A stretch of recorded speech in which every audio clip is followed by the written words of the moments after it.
Hello, hobby friends. How is it going? Welcome to the 10th Eldar Webway Weekend Hobby Hangout, which needs must is a spooky affair because it is the 10th month, the month of Halloween, and actually it's like Halloween in 2 days, isn't it? So, cat's already made an appearance. Very spooky cat, black cat, extra spook.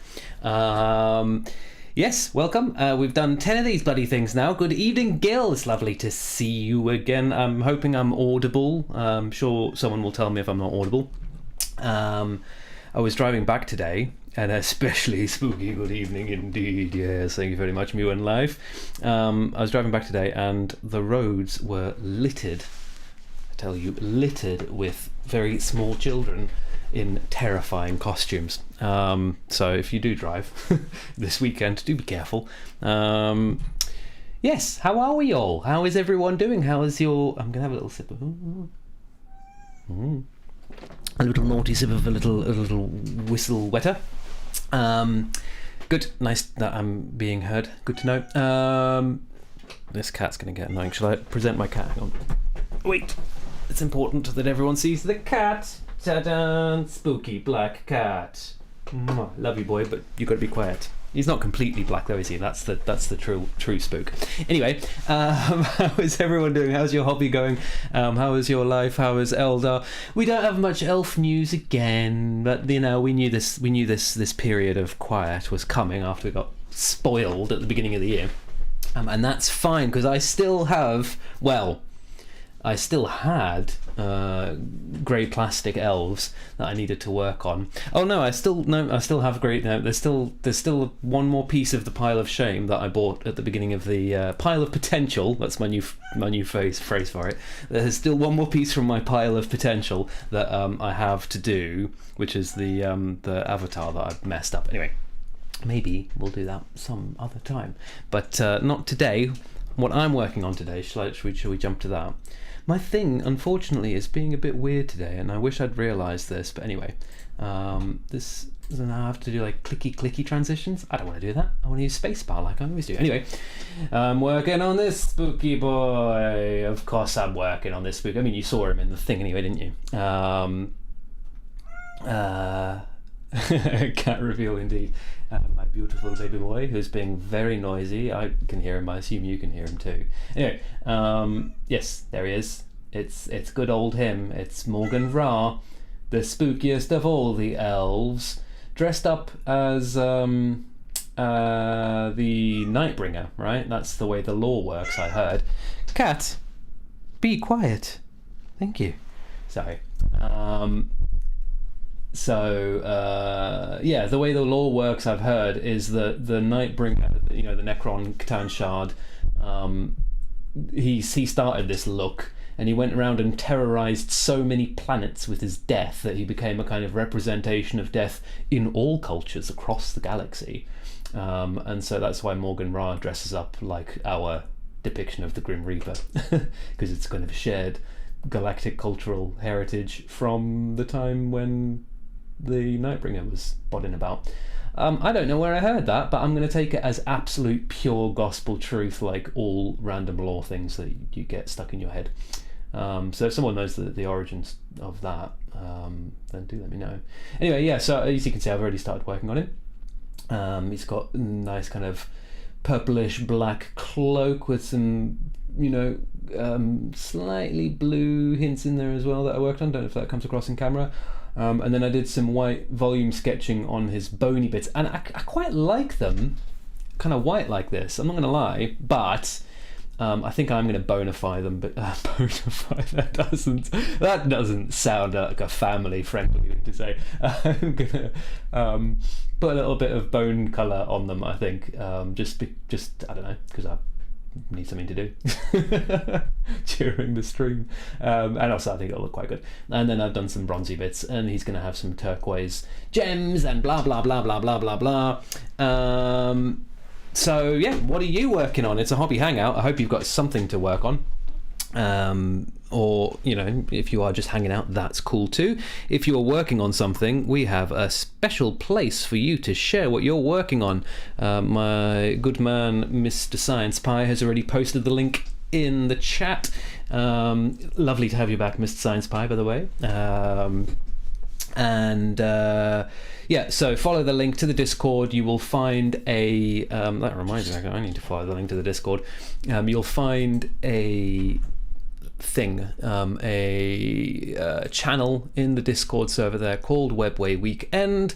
In that channel you can share pictures of what you're working on. Take a snap of what you're working on and post it in there. Share the love, share the wealth. That's what it's all about. Whilst I'm doing this little spiel about this, I'm going to actually come here and fix my thing, because it's not. There we go. Okay, cool.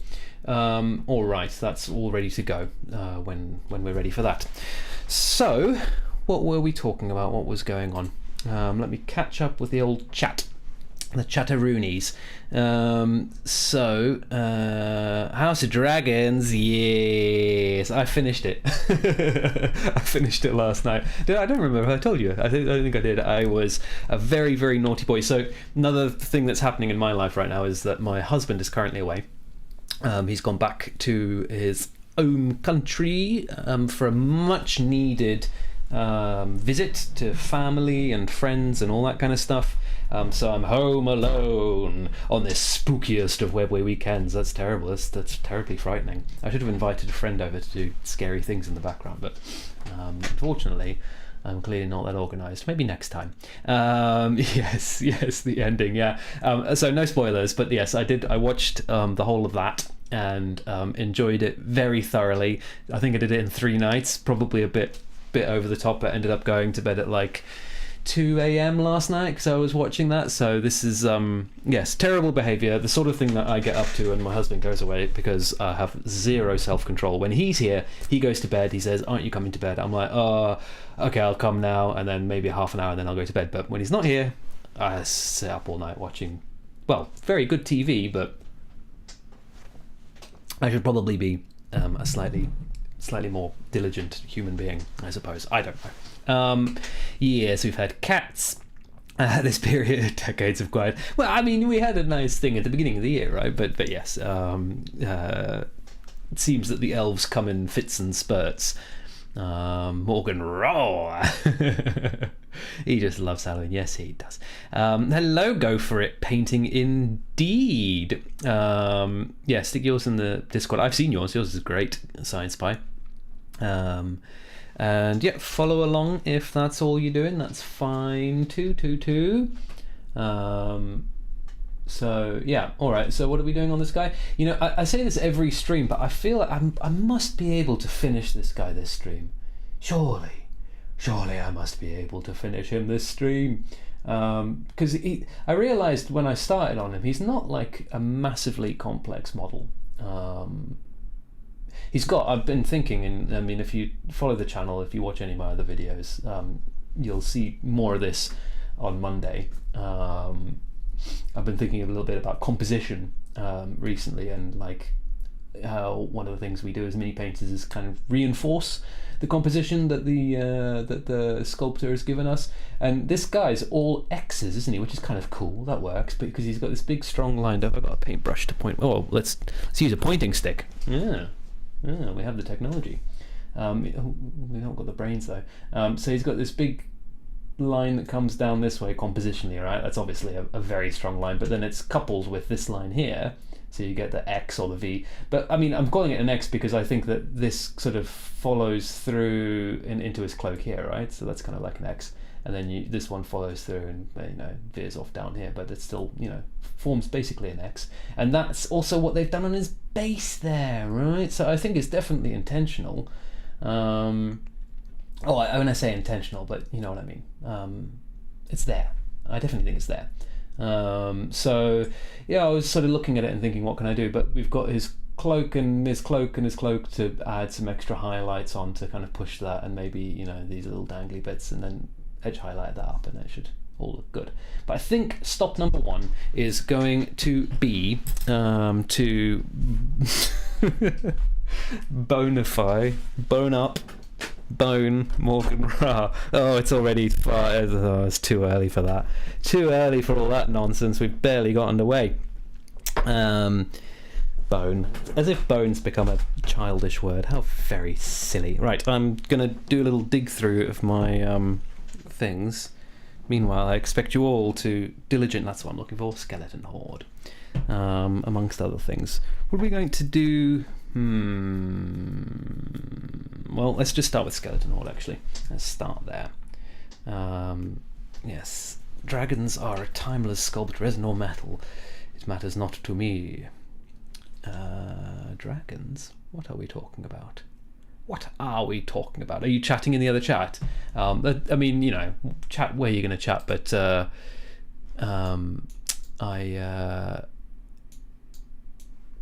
oh, yes, okay. Right. Yeah, cool. Okay, you're referring to something in there. Yeah, no problem. That's the way to do it. I'm going to put a little bit of contrast paint on my thing. I went out and got a bunch of these the other day as an impulse buy because I was somewhere where there was a nearby Warhammer shop, and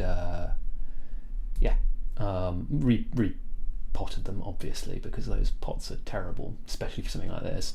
But then I found out Vallejo's releasing a whole bunch of ones that apparently, according to Juan, what's his name? Juan Giraldez, I think,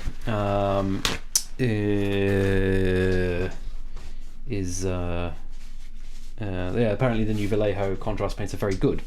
So, and of course they're cheaper because it's not GW. So there you go. So it goes.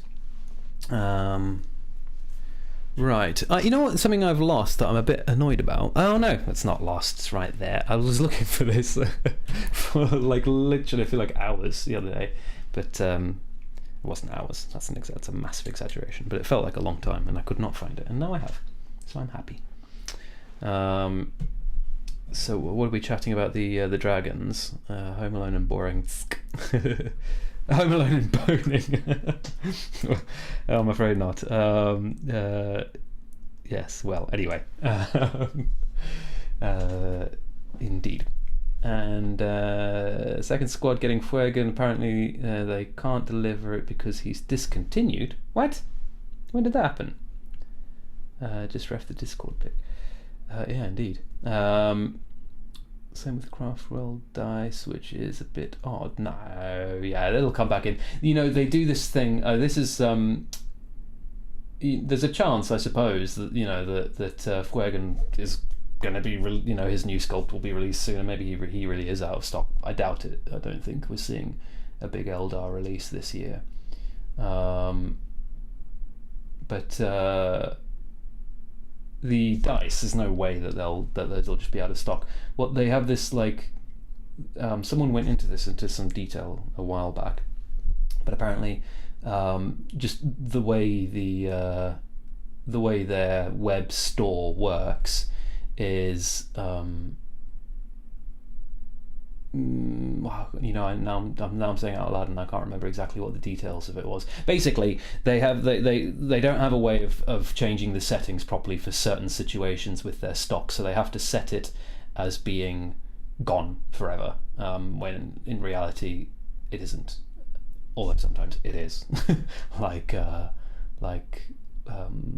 wasps, were they called, the old variant of walkers that you could get. Those were so cool, and I was like so close to buying one, and then I was like, but I better not, because I need to fill out some more plastic in my army, and Forge World is expensive and blah blah blah, and then I just waited a little bit too long and they were gone, forever, completely gone. I believe they were called wasps. Oh yes, you're quite right. Yes, you are completely right, Science Pie. This is something that they announced. They did say that they were going to start putting stuff on rotation. So he will be back, but just not for a while. Yeah. Which, I mean, I get, but just give us the plastic ones, for crying out loud. Why are we still subjected to fine cast resin for our most important I'm completely off camera, aren't I, when I'm doing all this? The most important like models for the range, right? The Phoenix Lords. I mean, to me, they're the most. They're like the kind of. Yeah. Anyway, they're the ones that kind of define the aesthetic of the different shrines. Yeah, anyway, so it goes. Such is life. Papa GW will sort us out eventually with all plastic doohickeys. Wasp Assault Walker was the name. That is the name. Thank you very much. Yes, and they were ace. I don't know if you're into third-party stuff, me when life, but there's actually pretty cool. Artel have got a pretty cool. Let's move this over here like that. Oh my lord! You're seeing behind the scenes. And tonight's video is sponsored by the can of Stella that my brother bought me. I'm not normally a Stella drinker, and I'm not just saying that to defend myself, but I made a joke with my brother and told him that he had to buy me dinner for.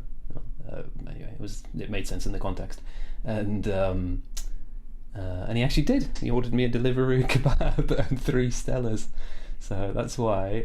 Not tonight. That was the other night. But the Stellas have been waiting patiently in the fridge, and I thought, well, you know what? I have nothing else to drink in the house of that ilk. I've got water and I've got whiskey, but I'm not going to drink whiskey in the stream. So yes, so that's why I'm drinking Stella tonight, whilst I paint this man. What were we saying? Yeah, so Fuegan has quite a good Artel W version. I'm not 100% behind all of the Artel W stuff. A lot of it is very cool, but if memory serves, the Fuegan is pretty awesome. So just in case, I'm pretty sure all Eldar players at this point know about Artel W, so you've probably looked at it and decided that you want to do something different, but just in case, thought I'd mention it. There's a metal buy it now Fuegan for £5 on eBay. £5? Buy it now, £5? That's madness. For a metal Fuegan, I'd buy that. And I don't even I want a new plastic one. That's why I don't own him. But cool. Yeah, for a £5, that's bargain at twice the price I would have thought. But what do I know?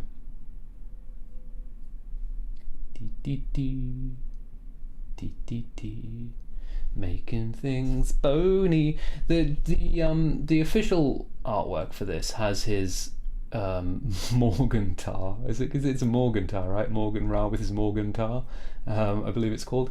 Has the blade of his weapon here as metal. And I thought, no, that's not right. Surely, look at that. You could do like a kind of nasty rotten metal on this, but I just feel like it's bone. It looks bone to me. It looks like the same texture as all the other bone things. So we're doing bone, whether you like it or not. Try and keep those holes holy. Yeah, he's coming along. You've gone a bit far away now, haven't you? I don't know. Oh dear, we're having technical difficulties. We're having technical difficulty. Oh, that's yeah, because I'm remembering him now. He's the is that better? Hopefully, he's the he's the one who's slaying a demon, right? If I remember correctly, the Artel Fuegan. Yeah, I mean, you know, I've got Artel Fire Dragons, and when I bought them, like, I immediately got remorse for not just sticking the Fuegan model in, because you get it at a discount if you buy them all together. I was like, well, you want that model, why did you do that? I mean, I think ostensibly I was doing it because I thought, well, we'll get a GW plastic one soon, and I really want to see what GW do with him, because you know, I really like the Eldar redesign so far. It's not a redesign, is it? That's the point. That's why it's good. It's just updates. But that was back in the days where I thought, oh, we might get like more Eldar releases as part of this. This could just be like the first big wave, and then we're going to get more and more. But that obviously hasn't come true. So yeah, I should have just picked up the Artel one whilst I could get them for a discount with my fire dragons, which I painted on one of the live streams. Which one was that? God knows. There's no way I'm going to remember that. I'll remember when this one is, because I've been saving this Morgan Ra for Halloween. Just seemed appropriate, you know. Yeah, who knows when the fire dragons were. And of course we're approaching the end of the year very quickly. I mean, me and Science Pie are going to have a sit down and a chat about the schedule and all that, because I think last Saturday of December's probably, anyway, we'll talk about it. Me and the Mr. Science Pie will have a little chat about that in the not too distant future, I'm sure. Right, I'm going to go have a look at I've just finished. Oh no, hang on. I just want to finish boning, and then we'll get on to catching up with the Discord server and having a look at see what you fine folk have produced so far. So if you've not posted your thing yet, but you're planning on doing it, get it in there. Dee da da da ba ba. Bony, Mr. Morgan Ra, full of bones. I actually think I've missed some. I was looking at the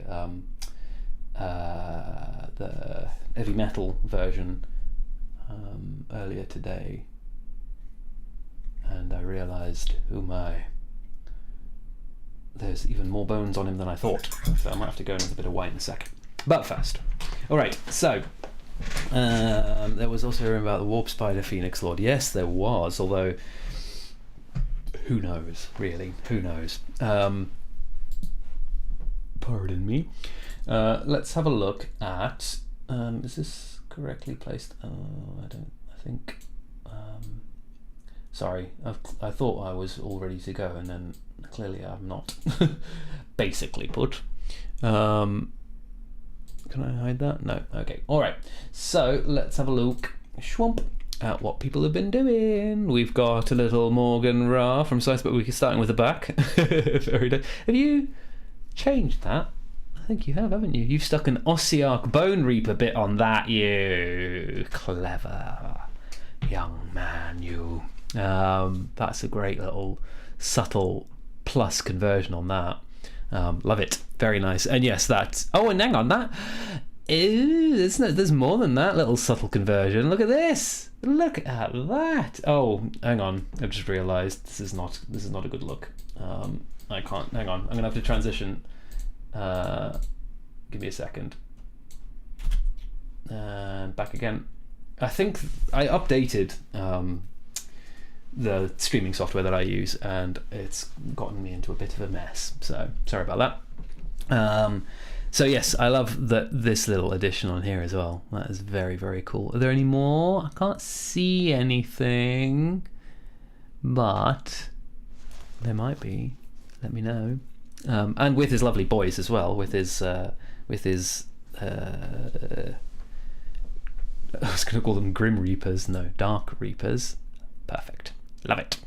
Mr. Local Furry, Mr. Me When Life is working on an Eldari Warwalker. Very nice. And there they are.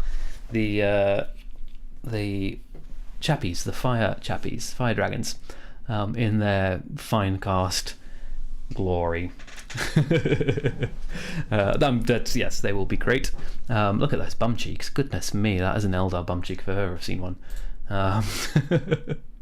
I don't know why they always... Anyway, they seem to like... I suppose it's because the Eldar are the ones that are wearing the skin-tight suits. You wouldn't see a Space Marine bum cheek like that because they're hidden under armour. And this was fabulous news. I heard this from Science Pie a little earlier, which is Science Pie winning silver at his local armies on parade. And deservedly so. Look at these yellow boys looking absolutely stunning and cool. not elves, but we allow that. We do allow it, especially on quieter elf months. So yeah, love it.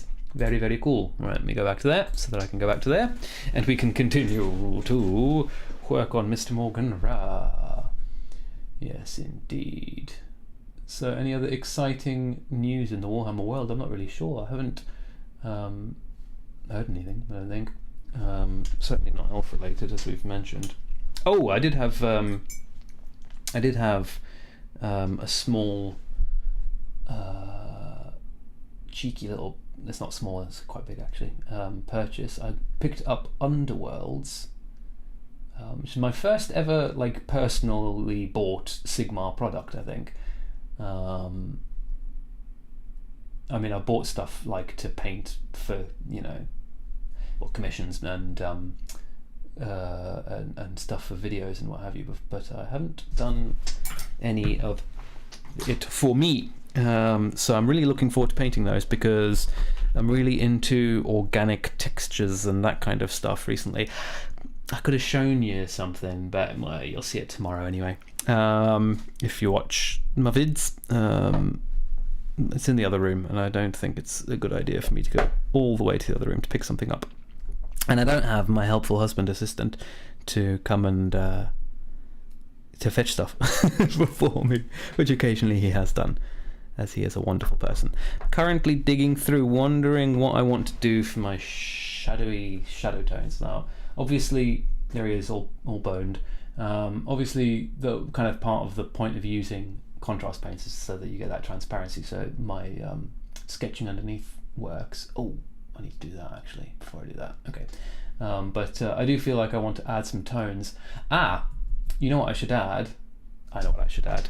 He needs to match. He needs to match his boys, which I also worked on in a previous stream, I think. So there are some Dark Reapers that there are some Dark Reapers that I painted on stream a while back, and they had green in their shadows, so he's going to need green in his shadows, I think.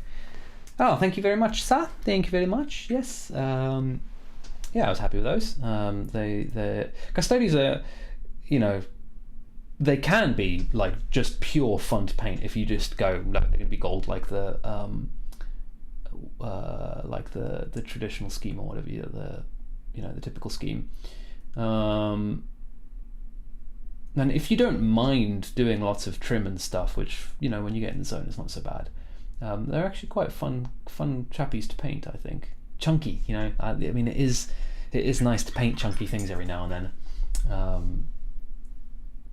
Very, very tiny things can get a little bit trying when you're painting a lot of them. Oh, I've got more bones down here, haven't I? My lord, the number of bones I have to deal with, I tell you. So I might go grab a what's the face, just for kind of reference in a second. Dark Reaper. But yes, thank you, Science Pie. Like I say, I had a good time painting those. So, and the importantly, the person who their forever home, he seems to be very happy with them. I mean, they haven't arrived yet, but from the photos he was anyway. And that's the important thing. All right. Yeah, Sisters of Battle. Yeah, I bought one of the boxes, the box that had Sisters of Battle versus, I want to say Tau. Yeah, it was Tau, right? The Kill Team box, because I wanted the terrain, and then I thought I'd paint and sell for the rest of it. Tau sold. Sisters I never finished because I was just like, oh, I cannot speed paint this. There's no way I'm going to be able to sell these on eBay for anything like a profit. So, or a reasonable fee. Okay, so this is what I did with these guys.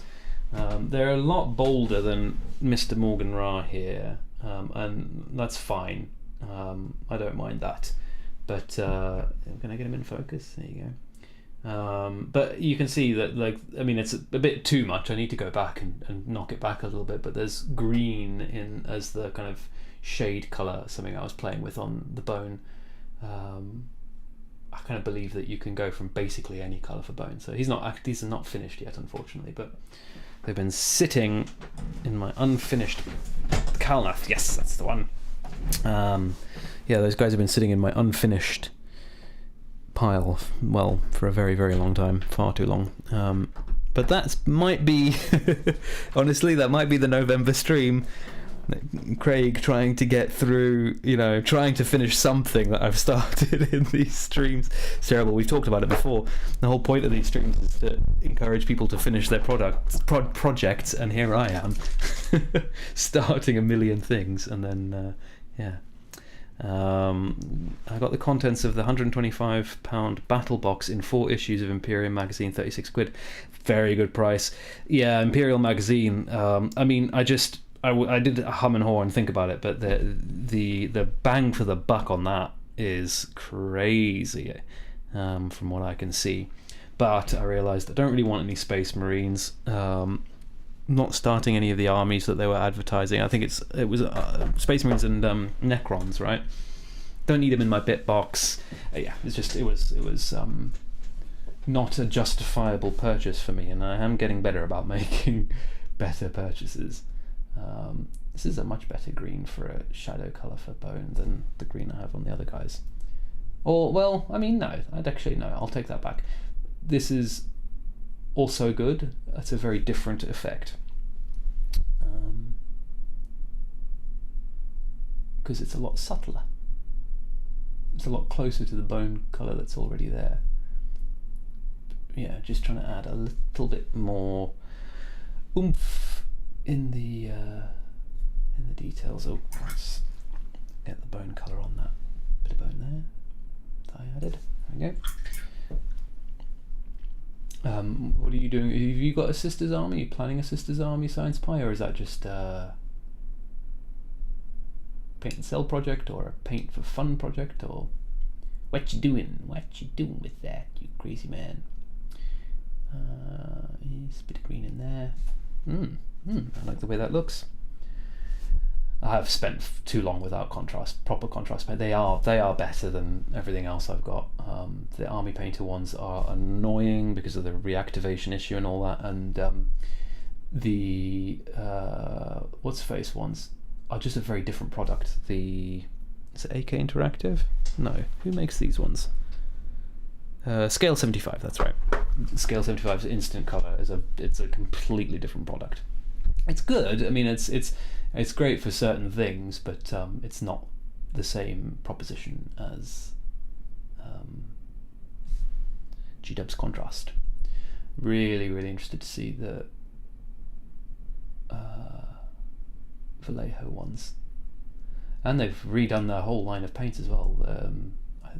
The game series, I think, which is also being highly praised. Mind you, it is being highly praised by people who are directly sponsored by them so far, as that I've seen. That's not, if there's someone who is not in that thing, then sorry, I'm thinking of someone else. But yeah, I don't know if I'll buy the Game Color reboot, but I'm definitely going to pick up some of those Vallejo style contrast paints. No, Vallejo contrast style paints. There you go. Express Color, I believe it's called.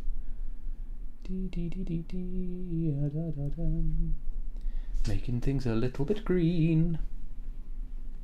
Thank you very much. Yes, we are having a hobby hangout, so if you are painting this evening or building something or doing anything hobby related at all, do share photos of what you're working on over on the Discord, what has just been linked by the wonderful Mr. Science Pie. By the pie. More hot, more pies. Name that musical. So yeah, share the love, guys. Share the hobby love. That's what we're here for. DT's whole Green Stuff World have also contrast dipping paints. Yeah, I saw those too, and I've heard good things about those as well. My only kind of issue with that is I just feel like, why are they only selling them in those enormous pots? there must be an economic reason or whatever for it, I guess. I don't know. So you end up with, of course, economy of scale and not GW prices. So you end up with a lot of paint for your money. But I don't know if I like them. and I don't want to buy just one because, well, also frequently with paints, different pigments behave differently. So one is not going to give you a clear picture of how the whole line runs. And I'm going to buy like 3 or 4 of your enormous pots of paint only to find out that, I'm not that into it. I don't know. I think Vallejo's got me on this one. I think they're the ones that are going to win my frequent purchase. But we'll see. I mean, obviously I've got to use them first. And they need to expand the range a little bit, it looks like. That's what I heard. Is it Giraldez? I feel like it's Juan Giraldez. JH. Another good YouTuber. Go check him out if you haven't already. He does really impressive stuff with contrast paints, and he worked with them on them, but he's not sponsored by them. So he did give like what seemed to be a relatively unbiased review of them, but he was definitely singing their praises. He was into it. He was well into Mr. Vallejo's stuff. All right. This is looking all right, He's not looking bad. It's not looking great yet, but he's not looking bad. Whilst we're doing the contrast stuff, shall I lay some colours down on those stony stones? I think what we're looking for, not Leviathan purple, but we've got some Black Legion, and fancy a little bit of that blue. Is this one of those contrast paints that people don't like? No, that's the purple that you just packed away, you idiot. That's the blue that I don't want because it's very blue. There's a blue called Levadon blue, is it? Which is what I'm currently desperately hunting for. We'll get that out as well whilst we're here. There it is. Yes, Leviathan blue. Is this the one that people don't like? Because I've been using it loads. I quite like it. I don't know. Maybe I'm a fool. Maybe I haven't discovered how terrible it is yet. But yeah, I feel like it's quite a useful colour. It's kind of a Prussian bluish feeling to it. Let's put that over here.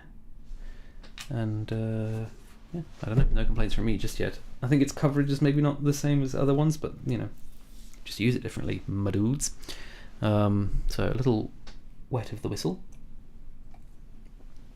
and then. Who else is hanging around? By the way, I can see the numbers. I know there's more people in this room than are chatting. Say hello. Say hello, friends. Say hello. I'm hoping that I can do a sort of bluish brown colour for this stonework under him, which I think it's not the colour I've done any of the other stones in my old art range with, but who cares? He's a centerpiece model. He gets special treatment. Yeah, I think that's a beautiful colour.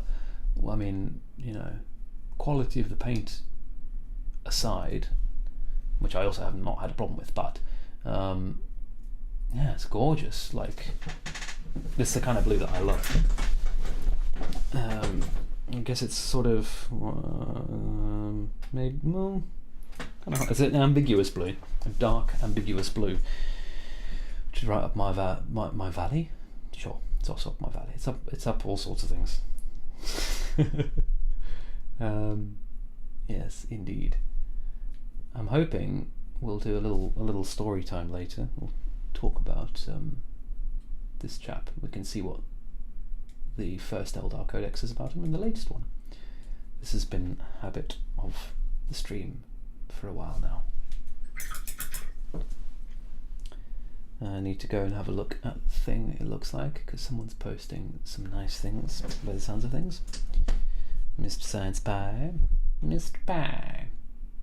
I chatted to Baharoth, who can't join us tonight. Well, he said he might be able to join us later, if he gets home in time and we're still going, but chances seem slim. But he's doing his YouTubes now, so there's someone to go check out. A new talent on the tubes has arrived. So I think it's just up to his second vid that published today, talking about a subject that I've directly questioned him about, actually, where the heck he gets all his stuff and how he manages to put all that together. You know, I don't, my bits box would not do what he does, but then I didn't realise, to be honest with you, that people went out and bought and, traded bits. Anyway, he talks about that in the video. It's quite interesting, so go have a look. But not now. Now you need to hobby Hangout. That is what you must do. But yes, I hope he can join us. Plug his own video later.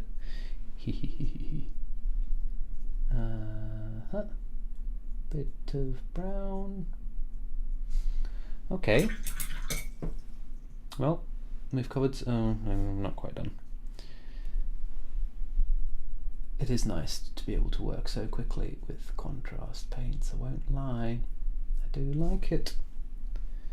No one would suspect the crab to be armed. What are we talking about? There's obviously something going on. I should just keep that window open, but I don't have enough space on my desktop to do that. And once upon a time I had dual screens, but then it became impractical with my teeny tiny hobby room. There's some big news. I am moving, and it's absolutely, definitely happening now. Because, well, it's kind of happened effectively. We have the keys, but we have a big overlap between the two properties. So, still streaming from my cupboard, but next time, definitely. By the time we do this next month, I'll be in a whole new space, which is very exciting.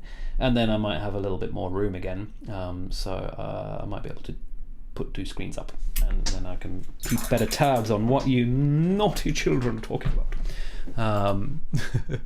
So what have we got? We've got, oh, yes, postings, love it. I'm going to do a little swapsies then. Transition. They're all based up and they're ready to go. Exciting! They're a good sculpt, man. Thanks guys, thanks for the congratulations, just saw this come through.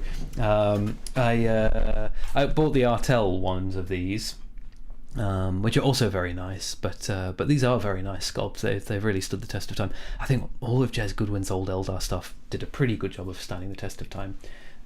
Just, you know, no one wants that Brisny stuff if they can avoid it. Okay.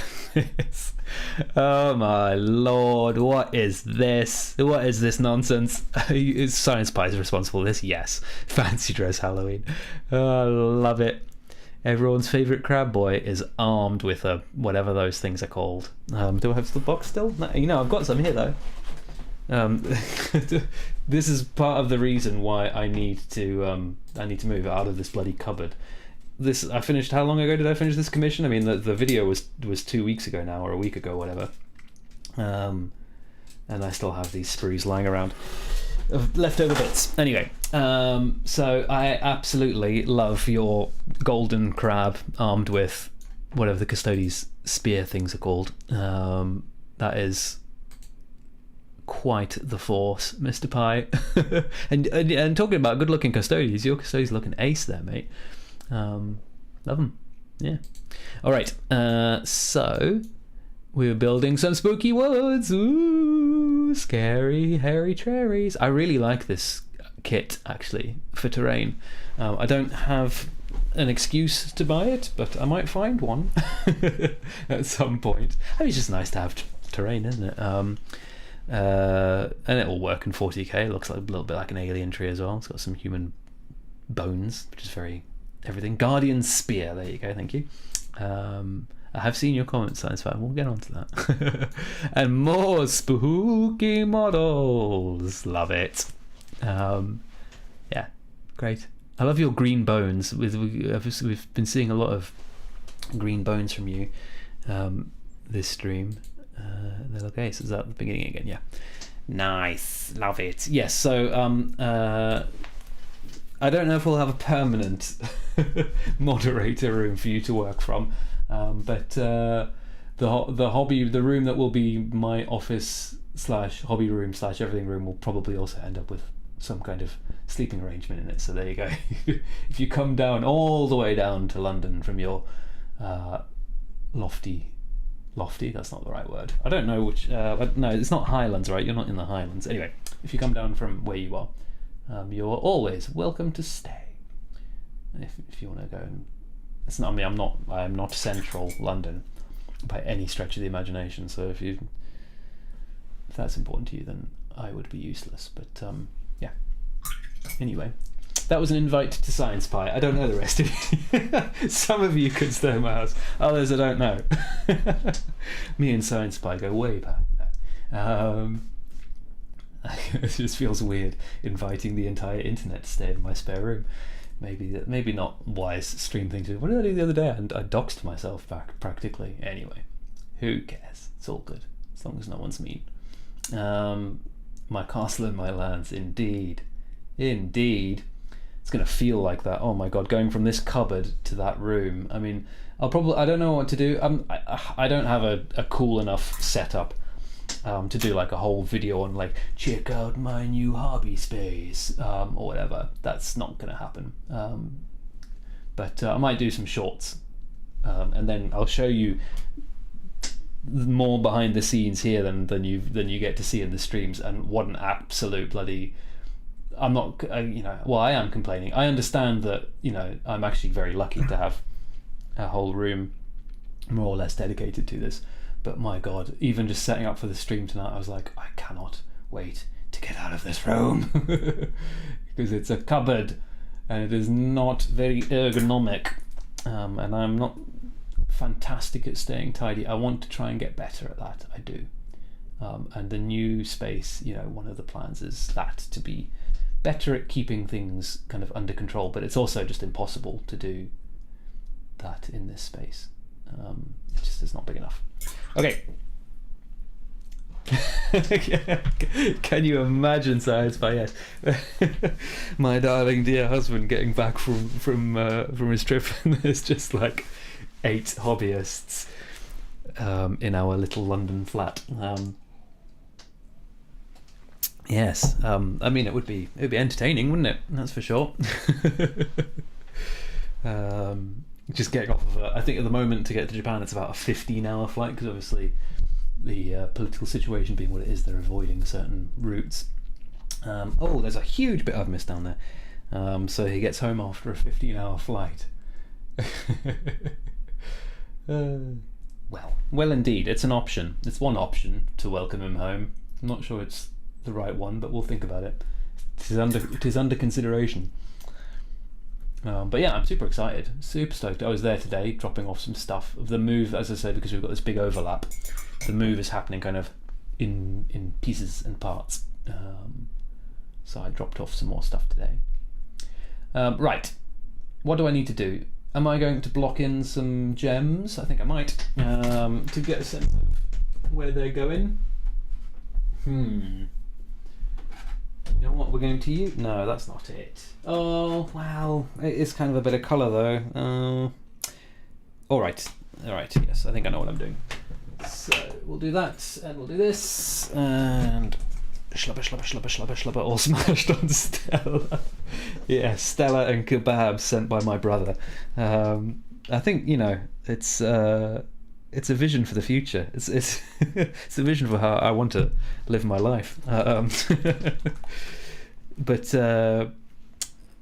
I've been talking about that. I mean, I know, we sit here, and I know at least one of you is in a different country, and another is in a different nation of this country, and all very, very far away.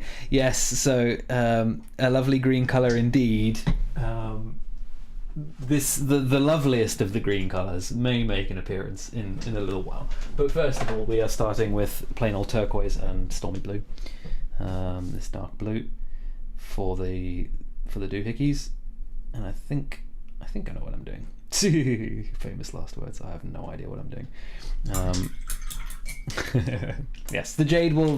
I think the jade must make an appearance, but it's going to have to wait because it's not quite the colour to start on with this. But yeah, sorry, I'll finish a thought, Craig, if you would. I need to do a little in the flesh hangout at some point soon with some of my hitherto online only hobby buddies, because it'd be nice. It's actually kind of good timing whilst the husband is away, because I don't know, I want company. It's yeah, it's not until they go away that you realise what a vital social role that spousey always plays. Because I've seen people one day in the week since he's been gone. That's not good, is it? I mean, I suppose it's fine if I'm fine. It's fine, right? And I am fine. I'm not like I need to see people, but it's probably good to stay a little more engaged with friends, or other human beings. Otherwise, I might go mad, and it is the month for madness. Yeah, I'm sorry about that. Trying to get in the spirit of things. It's Halloween. Painting spooky boys online with my buddies. Filling in some gems. I'm busy that day. What day are you busy? I don't know what we're talking about. The day that I'm going to do a hangout, a live hangout. Is that what you're saying? You preemptively. Well then, we'll just have a no science pie rule.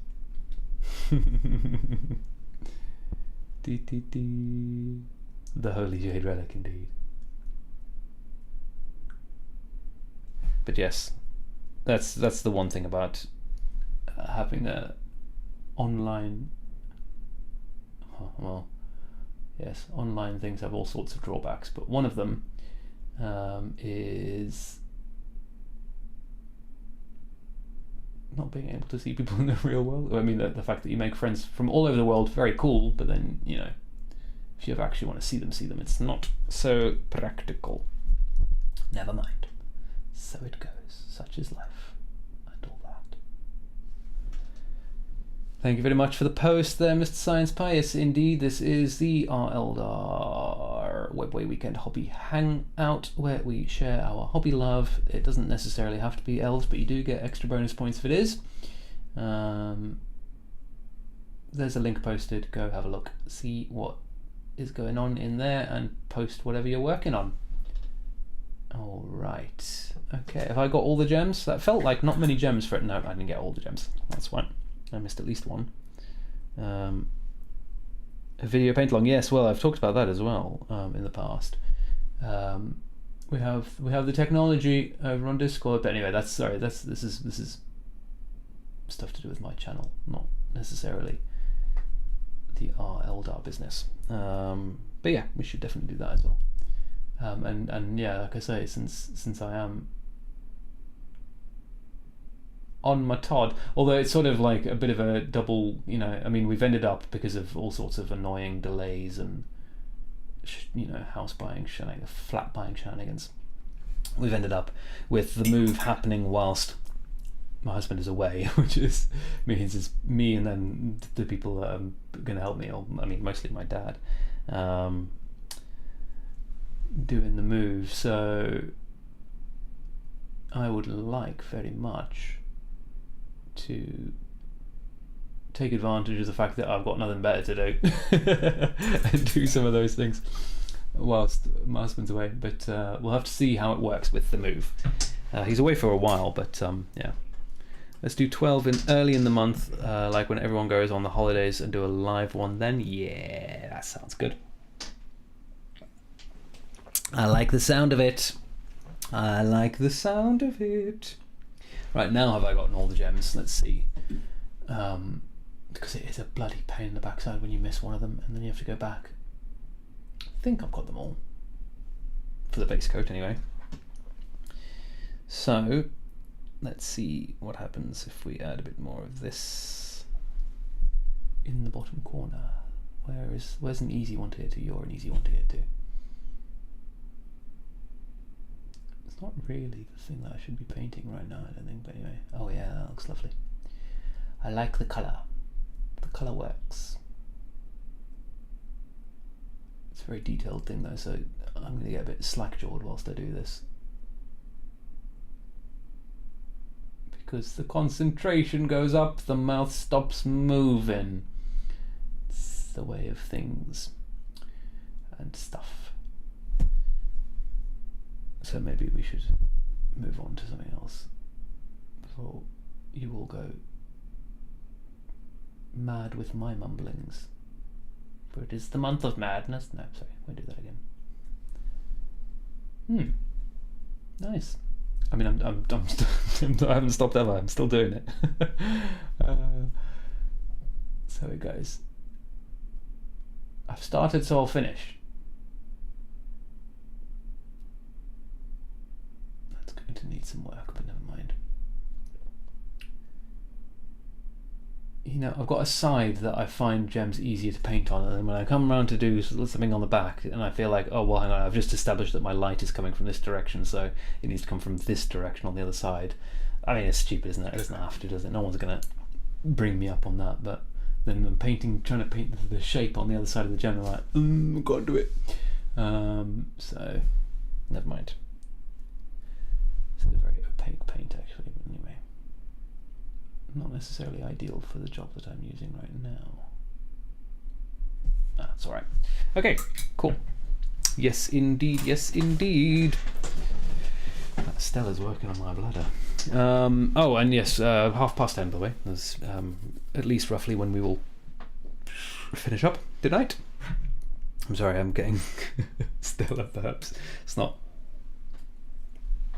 It's just not appropriate, is it? Not appropriate to burp when you're live streaming. Right, I added a thing there. We want to bonify it. Because I spotted another bone that I'd missed.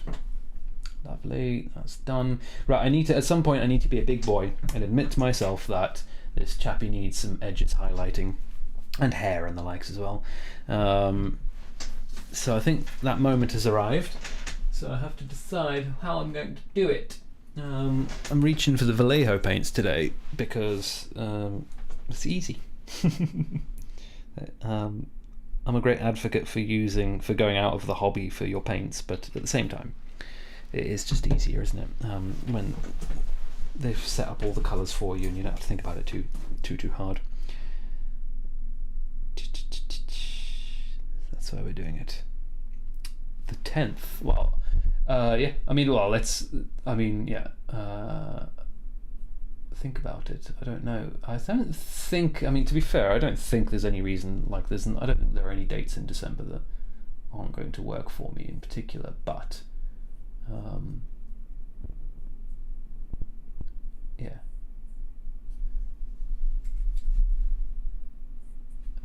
Probably, I don't know. Do you want to decide right now, Science Spy? I don't know. You tell me. So this is a nice colour, but it's not the right colour. I need something a bit lighter. Or a lot lighter, really. That's more like it. Oh yes, very nice. Looking good, Mr. I was going to call him Baroth. He ain't Baroth. He's my brother. He's Morgan Ra. What's he painting? He's got no idea. This may be a little tad too bright though for this first round of edge highlights. Dee dee dee dee dee. Shwomp shwomp. Shwomp shwomp. Sort it out late. We'll make sure it's 9 before November stream. Yes, later. Nah. Yeah. She'll give ample warning, ample lead time so that we can all hang out together.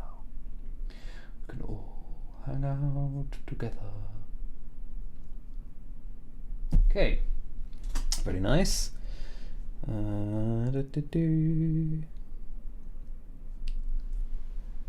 Well, that's done something. Not sure how much. Thank you for the link, Mr. Bar. Oh, everyone is Baroth. I've got Baroth on the brain. Mr. Science Pie. That link, if you're just joining us, is where you can go and hobby along. Post pictures of what you're working on. Share the love, share the wealth, share the joy of the hobby all together.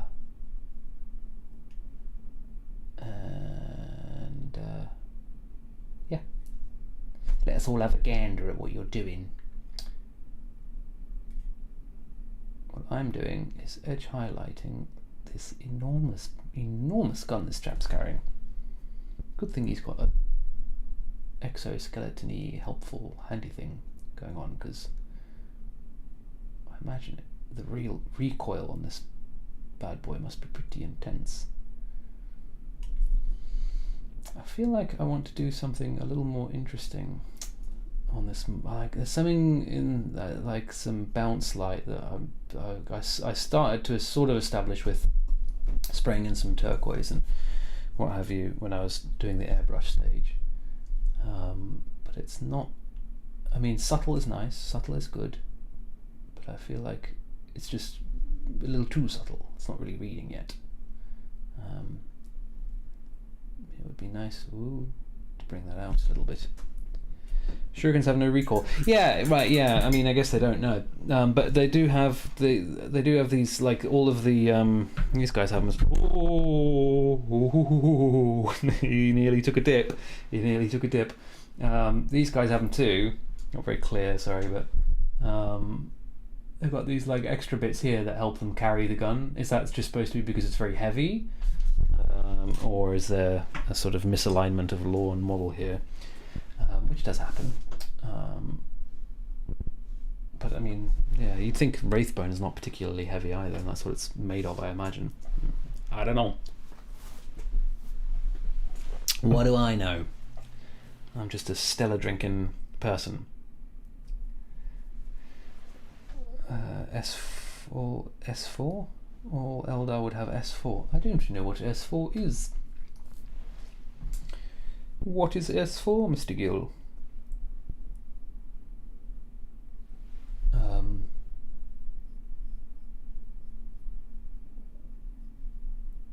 That's looking more like it. I also think that he should. I was talking about doing a kind of different color for some bounce light effect on this guy to get him looking really snazzy and extra. Strength 4, there you go. Right, yes, sorry, it was gaming. Yes, sorry, my brain was completely in like painting and that side of things land. And I forgot that there's a game associated with this because I haven't played in a while. Although there's another happy news. I'm off. I will be closer to your neck of the woods, Mr. Science Pie. I'll be up in Scotland. Not next weekend, the weekend after. That's November 10th-ish, right? Or just before the weekend on the Thursday. Because I'm going to go see my mate James, who I've spoken about many times before. Basically the only person that I play Warhammer with. Which I suppose is a shame. But yeah. There you go, he's looking a bit more defined now. Getting a bit more. I don't know how much of this reads on the camera, but he is, I promise with all my heart. I do want to add a bit more texture though as well to parts. Oh, yes. Anyway, let's get some brighter lines on here. Edinburgh is Tory Scotland, yeah. Sorry. It's a nice city, but well, I don't know. Is it? I mean, is that? Anyway, well, I don't want to do too much politics. I'm sure we probably have similar feelings about many things, but it's a pretty city at least. That's nice. I've been once before, but I mean, to be honest, I don't think I'll be seeing that much of it. I think we'll be playing a lot of Warhammers and talking about a lot of Warhammer and Warhammer related things. Well, speaking of which, Bellum Calum is still a thing. I haven't done much obvious stuff on it, but behind the scenes I've been doing some Bellum Calum work. And we'll probably have a game of that as well, because I need to play that. That's, if you don't know, Bellum Calum is my fan game that I'm working on, set in the ancient past of the Warhammer world. Not Warhammer world, Warhammer 40,000 world, but more like Warhammer minus 60 million. It's also train spotting. Oh yeah, that's true. Yeah. Not such a la-di-da image, train spotting. Yeah, sorry. Yeah, Bellum Calum's that game. What I've been working on. I have been working on it. I've been learning different software to make stuff as well, because I was getting very frustrated with how I was making the data sheets for that. So, and that was slowing me down. That was stopping me from working on it. So, try and Figma for that instead. You know, it's funny. I don't know if I've ever watched Train Spotting beginning to end. I think I might not have. You know, terrible. I've read some Irving Welsh stuff before. I don't think I've read Train Spotting, but it was such a huge thing that I think even without watching it, I kind of all clued up on it. But yeah, I should go back and give that a watch. Bit of Ewan McGregor, early stages Ewan McGregor, back in the day Ewan McGregor. I wonder if he thought he would be playing Obi-Wan Kenobi when he did that film. I doubt it. I doubt it very much. Funny enough, there have been many posts asking about a War in Heaven game on 40k subreddit. There have? I haven't seen those. Mind you, I'm not very good at the social medias. I think YouTube is like literally the only social media that I'm kind of consistent with, and that's just me posting videos, right? Oh well, you know where to point them. There's a blog for it as well now, actually, which again I have not been very good at keeping up to date, but it's got the rules as they currently stand. It's got all the stuff that you could want for getting started. For playtesting, because the game is still, I would consider it as very much an alpha stage game. Do I like the look of that? I don't know. He's getting very purple. I do still want to maintain a kind of black mood on this guy, even though purple is, well, I've done it now, haven't I? It's alright. It's not the end of the world. Let's do this with a bit of that Levedon blue is probably fine.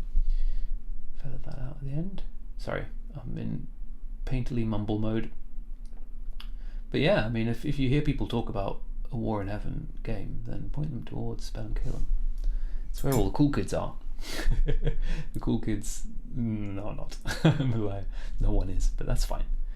As I say, it's early days. Early days. All right. So mumbly, fiddly, fiddly, fiddly.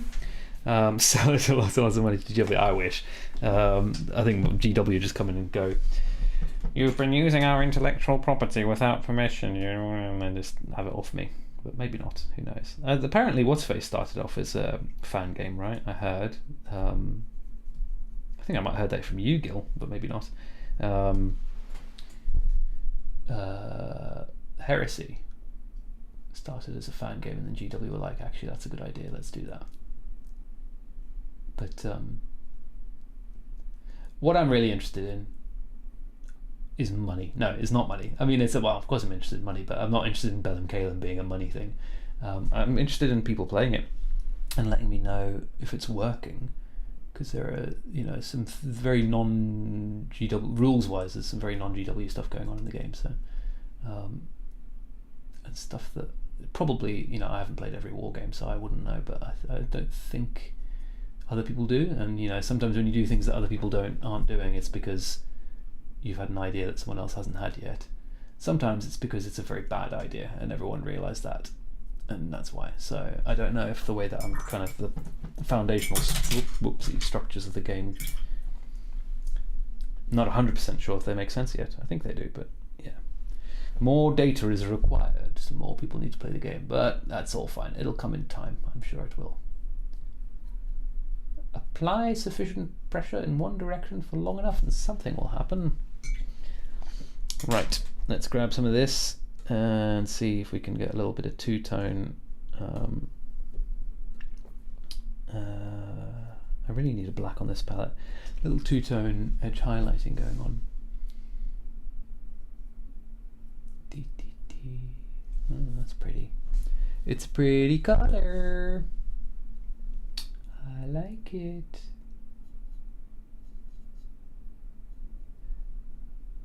Definitely in the painting mode today. Sorry. Anyway, it's just nice to hang out, isn't it? You all get to listen to me droning on about bull crap, and and I get to read your wonderful, astute, excellent comments. All right, yeah, subtle. Can't really see much difference, but I think it's doing something. What I'm doing is glazing in some turquoise, in case you're curious, to kind of play against the purple. I'm not glazing in, I'm actually doing edge highlights right now. I did glaze in some dark turquoise to try and enrichen my shadows somewhat. Now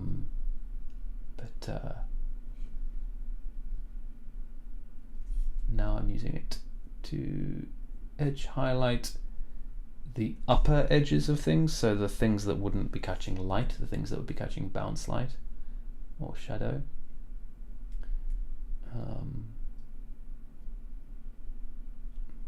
The theory being that the contrast between the green and purple, which are the turquoise and purple, which are kind of complementary colors, I believe. That's on top of my head. Yeah, I mean it's not quite, but they're not as far apart as they could be, but it's the right zone. Anyway, it should look cool, he says, with more confidence than he feels. You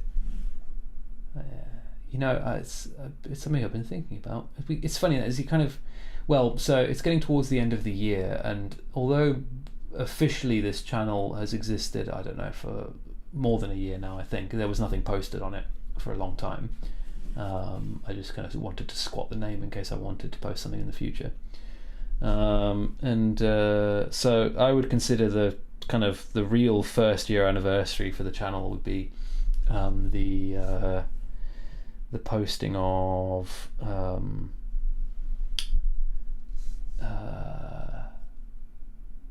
the Eldar, the Wave Serpent tank video, and it's coming up to a year on that, so I've been thinking about things, as one does when those sorts of dates roll around, and sort of taking stock of what the channel is and what it means and all that, and thinking about, well, what am I going to do with myself and the channel over the coming next year and all that stuff. Anyway, people, it's all about the people. That's it. That's the thing. I mean, like the Discord community, this Hangout once a month, it really is cool. And the only the main reason to continue with this stuff is making all these fabulous friends. Get a bit soppy there, guys, sorry, but you know, it's true. My lord, I'm painting so much and it is having so little effect. Because I'm not painting the right edges, I'm painting invisible edges. Come on. Okay, that's better. NFTs. When are we NFTing? And for what purpose? NFTs is such a wasted technology. All of the crypto world just feels like such navel-gazy rubbish, and it's got so much potential But maybe I'm being judgmental. Maybe I just don't understand, and it's just on its way. I think there's ways of Anyway, imagine a fan-owned company. Not even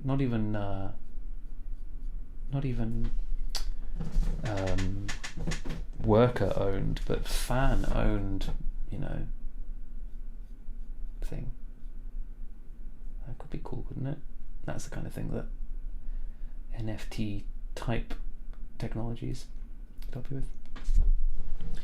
The future of the channel. Yes, indeed. Yes, indeed. I don't even have merch, let alone NFTs. I'm not convinced anyone. There's some people that the merchandise route makes a lot of sense, because they kind of are memey kind of people. They say things that look funny on T-shirts or that kind of stuff. I'm not convinced I'm that kind of person. So,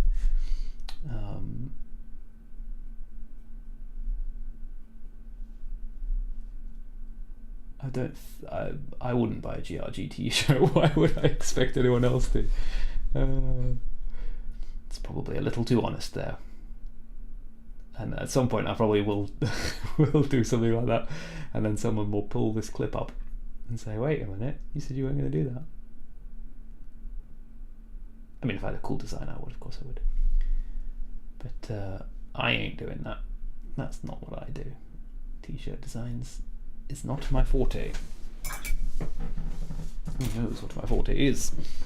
Right, so he's coming together. He's got some nice edge highlights on him now. He's still looking very dark and moody, which is right, I believe, for this character. Wouldn't you say? I do need to go and redo some, not redo, but work on the gems a bit more. So let's do that. Mixing in some white.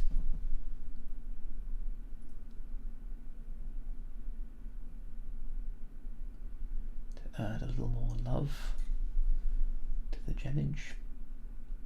Oh, I need to do his eyes as well. I was checking, as I say, I was checking out the other Morgan Ra.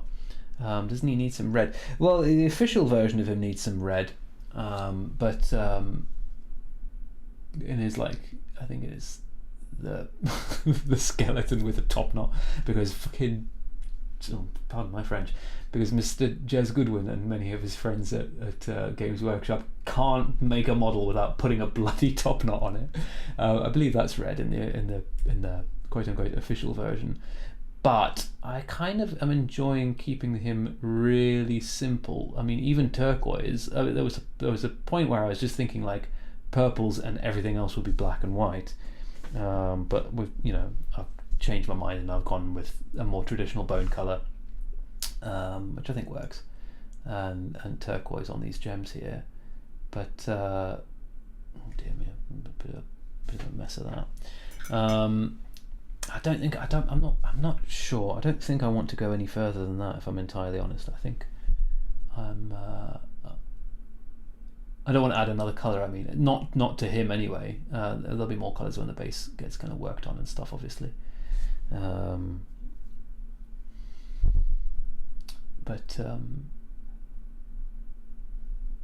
yeah. Oh, there's another job there. Don't forget that one. So I don't know. Maybe I'm kidding myself, and maybe I definitely do need to add in some red somewhere. But for now, I mean, red would kind of tertiaryify him. It's not quite right, but I just don't know where I would put it, because this is going to stay purple. I'm actually going to come in and highlight this now. I was thinking that I was going to do this warmer though, and that would bring in a little bit of contrast. So maybe we'll do that first and see. But yeah, other than that, I don't know where I would put. Look, that's a lovely colour, a lovely grey. I don't know where I would put red on him, because I'm not. Yeah, the top knot's not going to be red. I can tell you that much. I can tell you that much for free. Gems are all turquoise. We're keeping monotone on that. Yeah, I don't know. I just not convinced. I want this guy to be colourful. I quite like him looking very sort of dark. And when I've done more work on this base, and he's all done nicely, and there's a way I can add some red actually, that would probably work. It's not quite red, but if I grab, where is it? I had a great. No, that's not it. Where is it? I think I've lost a paint. I had a paint that was like, I think it was called terracotta or something. That was a lovely kind of reddish, as you'd imagine. It would be a grey top, wouldn't it? Shush, my baby. Yeah. It was a lovely kind of reddish brown colour. So we've got some vines, and I was going to paint them green, but they might work reddish brown. So if we're going to do that, then we need a red on we need a red on palette. DTD scarlet red. Come on. Oh, this is going to go everywhere. Oof. Right, there we go. Bit of red, bit of tan colour, mixy. That's a very red brown. We might want to add a little bit of, a little bit of blue maybe, just to. Pussycat, you need to be quiet. Nobody's interested in your talk. Yeah. Bloody cat. I don't know. Can you hear the cat? You may think I'm talking to myself. All right, let's see what this looks like.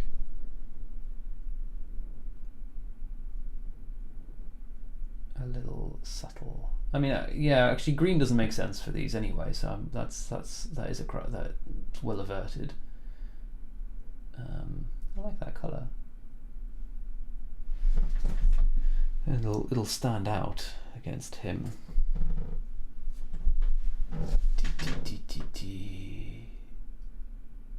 Yeah, I'm buying it.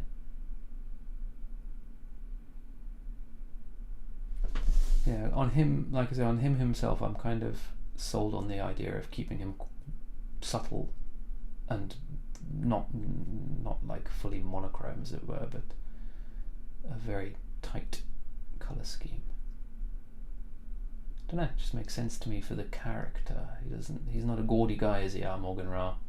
He's a pretty serious chap, which reminds me we need to find out about him.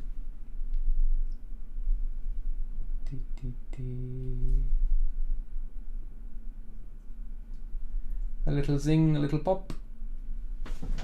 Yes, this is what we like to do. Paint things. Got the light against my head, very cold. Felt wet. I thought, why is my light wet? It's not, it's just cold. Okay. He's in mumble mode again because he's concentrating on not getting this reddish brown colour on the stonework.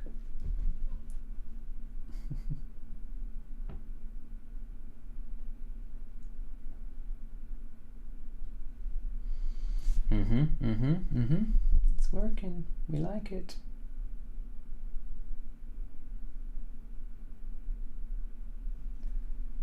Sorry, I really am. It's far too early in the stream for me to be going into silent mode. Goodness me. Terrible, terrible behaviour. Someone tell a joke. Someone tell a horror story. Dun dun dun. Oh, I should have prepared a horror story. What am I? I am moving house. I was planning on some stuff for this stream, and then my house moving date happened, or my completion date they call it, right? And then now I'm just moving stuff. I'll be AFK, but watching from... I know AFK. What's AFK stand for? But watching from 10 p.m, guys. Getting boys supper. Okay, cool. Lovely. No worries, my dear. No worries. Oh, I've just spotted a big thing that I need to do. Work on the metallics. That's huge. But yeah, I like that. I like that. That's good. The red was a good call, and I think it was good teamwork to decide to get some red on him, but to put it in those vines. I think that's done. That's done the job. That's done it. Away from keyboard. That's what I knew. I knew that one. Yes. No worries, my dear. No worries at all. It is 9:30. So what have we got? We've got an hour of the stream left. Almost 9:30. 9:25. So let's see what codexes have to say about the chap. I'm curious. I don't know if you are. Ancient Morgan Ra versus the new Morgan Ra. It's all ancient, isn't it? So my understanding of the Phoenix Lords is that it's the armor really, and that their souls get subsumed into all of the previous souls of the doohickey. That's right, isn't it? Eldar forces, Guardians War. I'm pretty sure Morgan Ra has been around since the beginning, but maybe I'll be very disappointed like I was when we looked for someone else and they weren't in the new codex. Get out of my... Look at all these... I mean, very nice, but that's not what I want. Is he in? Is he not in it? Is he not in? More stories. We know they've done one of the whole stories. That would be a lot of reading. I don't know if you want to hear all that. But if you do, let me know. I'll read your story. Wailing Dip. These are the things. So maybe... I thought that he was in here. Dark Reaper Rangefinder. Yeah, the whole armor is like a soul stone, right? Yeah, that's... yeah. This is war gear and stuff. He wouldn't be this far back. I mean, well, he had a date issue, didn't he? I know that Morgan Ra was trapped under the armor that is Morgan Ra. He was trapped under Morgan Ra, the Harvester of Souls. There you go. There he is. Old school Morgan Ra, looking boss AF. Oh, that's true. He does need to have his rune on him. So, oh, Bluminator, am I going to have to freehand a rune? Oh my, oh me, oh my. That's going to be something. This should probably be on there, shouldn't it? That should probably be on there. Right? I mean, yeah, I kind of feel like it ought to be. Anyway, let's read about him. So, Morgan Ra, excuse me while I move the mic over, it might be a bit noisy. Ooh, there we go. Hello. Should I put the pop guard down? Look at that. Oh, very good. Let's see.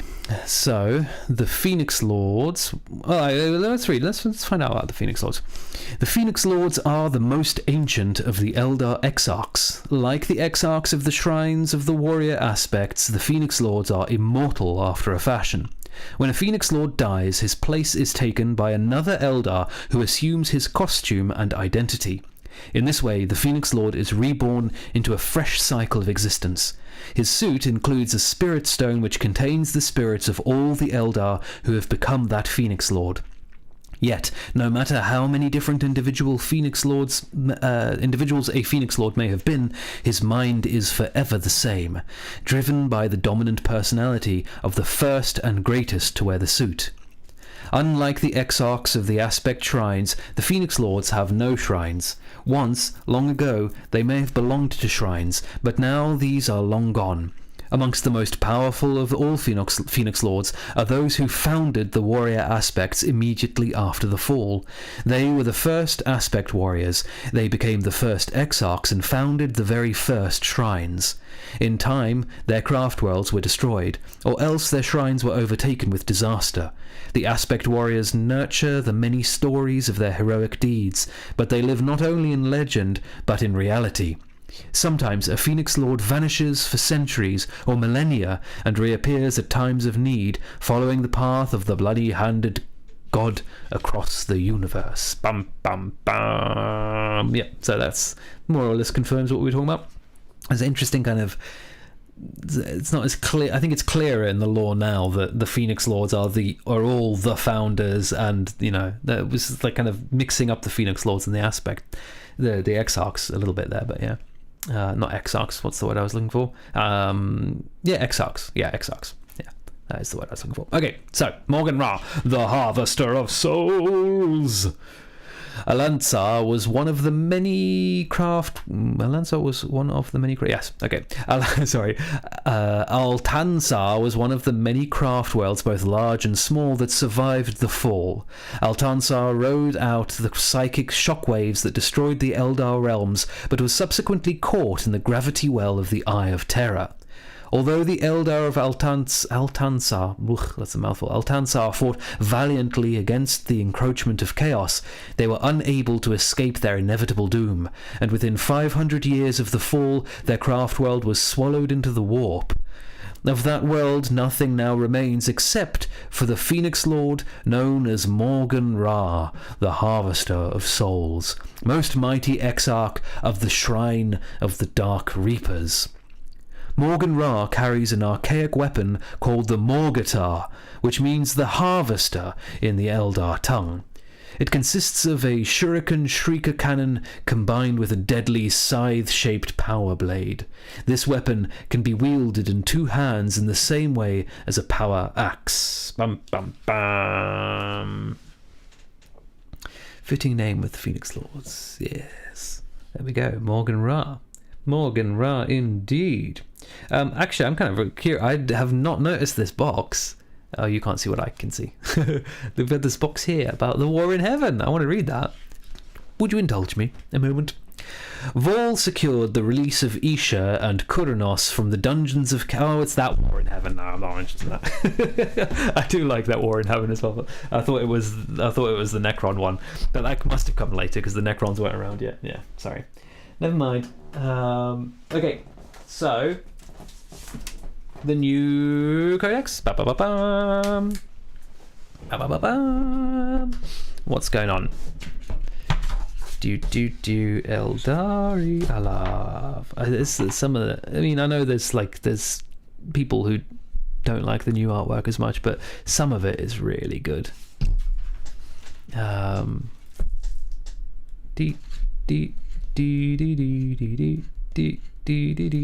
Morgan Ra, where are you? Morgan Ra, where would you be? Dire Avengers, Striking Scorpions. I don't know, Fire Dragons. Oh, you know what he'll be? He'll be Dark Reapers. Morgan Ra, the Harvester of Souls. There you go. There he is. Come now. What actually, do you want me to go back and read the other thing? Is that what that come now was? Well, let me know, and I will go back and read it if you desire. So, Dark Reapers, Morgan Ra. I feel like we read this when I was painting the other guys. We're going to read it again. Of Aziman's pupils, Morgan Ra was the most independent. He fashioned baroque, occult weapons, preferring dark and malefic artifacts that would slay his foes from afar. As his craft progressed, he learned that even the most outlandish armaments could be used with the precision of a scalpel. This, combined with his mastery of every element of ranged combat, dictated the disciplines of the Dark Reaper aspect. Morgan Ra hails from the craft world Altanzar, a world vessel that, despite the valiant efforts of its people, was pulled into the Eye of Terror after the fall. Only Morgan Ra escaped, and his daring efforts 10,000 years later to rescue his lost people are recounted in the macabre Finsciali.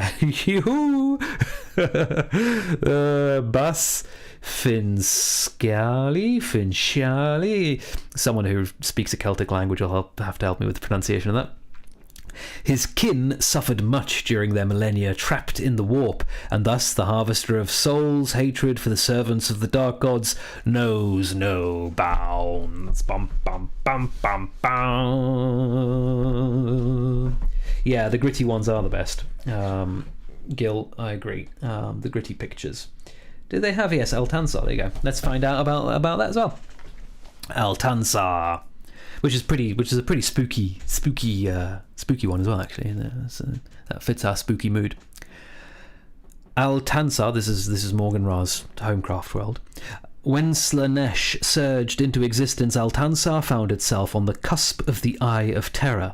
Despite fighting valiantly, over a period of 500 agonizing years, the craft world was swallowed up by the warp. Only the Phoenix Lord Morgan Ra appeared to have escaped. For millennia, Altansar was considered lost. However, as the Eye opened wide at the end of the 41st millennium, Morgan Ra undertook a great odyssey that culminated in the rescue of his lost people. Since their re-emergence, the people of Altansar have been distrusted by their kin and viewed with suspicion. Some whisper that they are tainted by their ordeal, while others say they entered a dread pact with Inead. Perhaps the rumours are based in truth, for the voices of Altansar craft worlders are but whispers, and their pale, deathly features are those of ones trapped in a shadowy half-life. The world rune of Altansar is a broken chain, once a reference to Kurnos and Isha's escape from the dungeons of Cain. This emblem has taken on a deeper meaning since Altansar's mysterious escape from the Eye of Terror. Boop, boop, boop, boop, boop.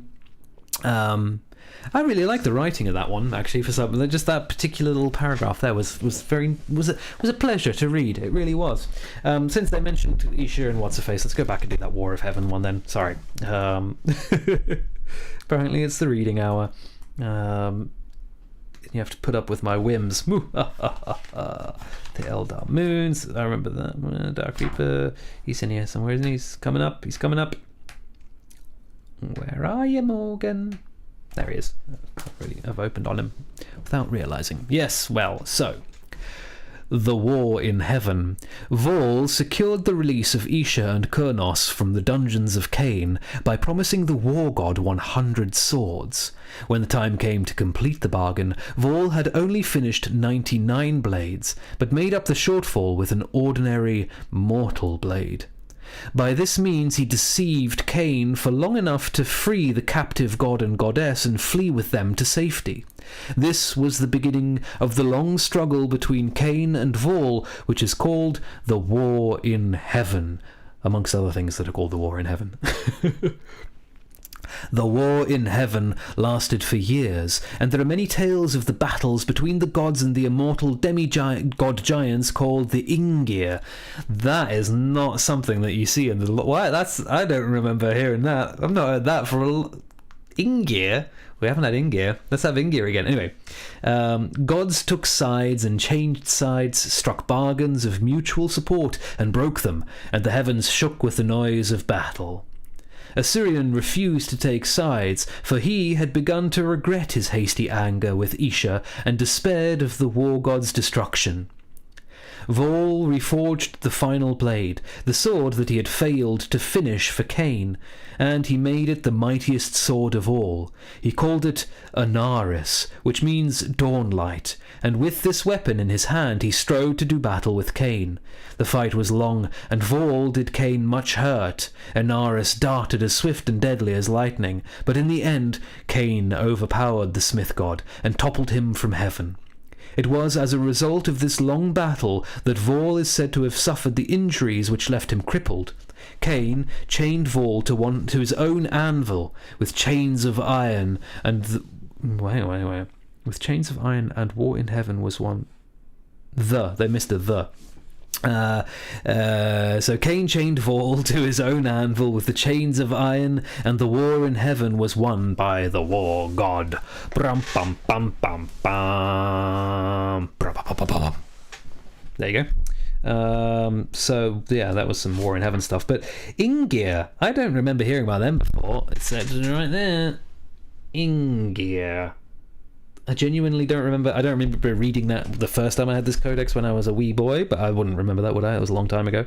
But I don't. Has anyone been talking about the Ingir demigod giants called the Ingir? Maybe that's maybe if we wanted to make up a little bit of nonsense, we could say that was sort of part of the that's another name for the Catan, maybe. I don't know, because there's a lot of confusion about the war in heaven, because they've got those two different kinds of wars in heaven. You've got the one that was just Eldar gods and is sort of semi-mythic, and the other one that's also kind of semi-mythic, but it's not just Eldar gods, between the Eldar and the Necrons. It's all very hazy, but then it was a long time ago, so I suppose it would be. All right. How are we? Ingir, huh? That's what I said. That's what I said. Who's the Ingir? I don't know. You tell me. Someone look it up on the Warhammer fan page. You know what I mean, the Warhammer wiki, sorry. Fan page. What I'm doing, well, the reason I'm flailing around wildly is I'm looking for my dry palette. It's there. Haha. Because I realised that I need... Well, you know what I really realised, guys? I might have to do this. I'm sorry. I can feel it. That Stella... so I reckon Ingir could be a reference to the Catan, but then that's confusing the war in heaven even more. My current kind of feelings on that... if you're interested in my feelings, I don't think you should be, but if you are interested in my feelings, my current feelings on that are that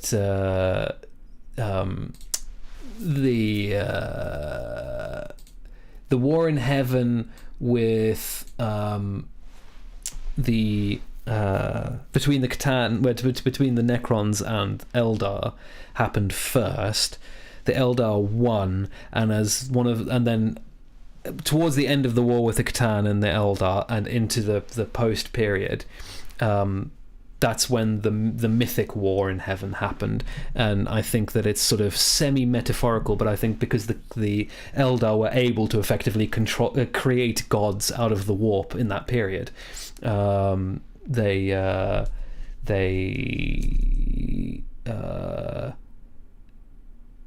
these aspects of their personalities turned into real gods, and then they had the war because they were built for war and they didn't have anyone to war with. Anyway, they are the Catan. Okay, we've got certainty on that. Okay, well that's good. There you go. Ingir is another name for Catan. I'm gonna start calling them Ingir just to annoy Necron players.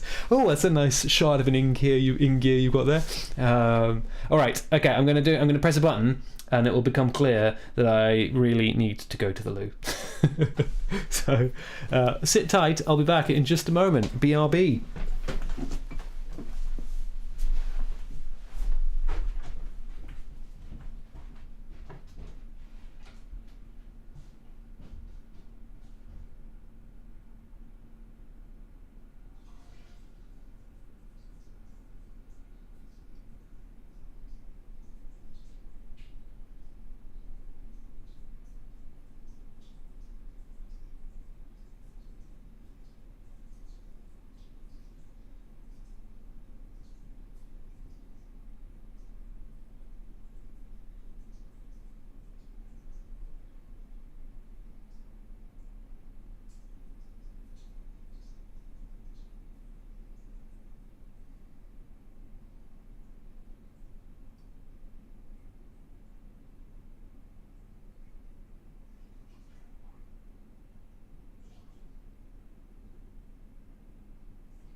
Hello, I'm back. There you go.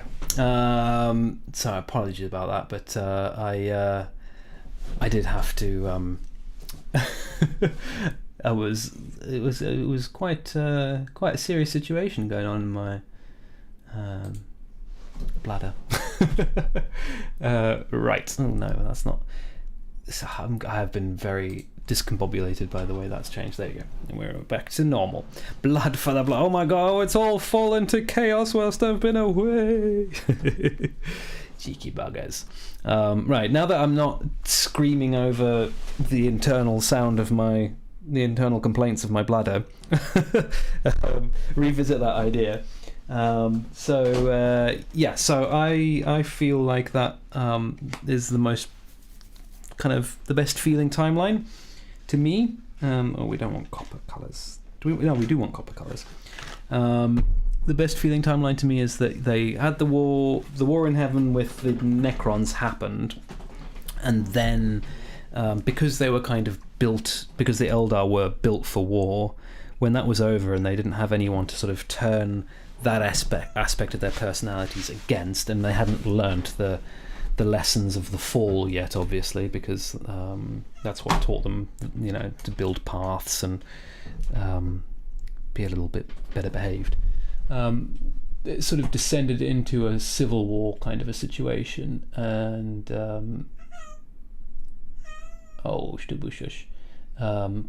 part of that was these gods of theirs sort of coming to life, and I think it makes sense. So you've got the faction that kind of can't give up on war, and that's Cain's lot, and then you've got the faction who is trying to find a more peaceful, affable way of living, which is Isha and Kurnos' lot in the Civil War. I mean, I don't know, what do you think? Makes sense to me. And then, because the warp at the time was not a hellscape, and the Eldar were able just to sort of produce stuff at will and out of the warp and make it, and it was all good times. They made these gods effectively real things. I mean, I think the gods were real things before all this, actually. I think they used them in the war in heaven with the Necrons, and that's how they could defeat the Catan, because they needed something as powerful as the demigods that are the Catan.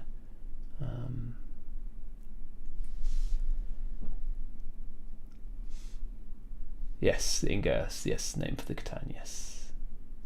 Yes, indeed, yes. That's what I was saying. I'm going to start using that as my name for the Catan as well. And annoy Necron players. You've brought a lovely Ingir model to the table today. Very nicely painted Ingir there. What the hell's a bloody Ingir? They will say, and I shall tell them.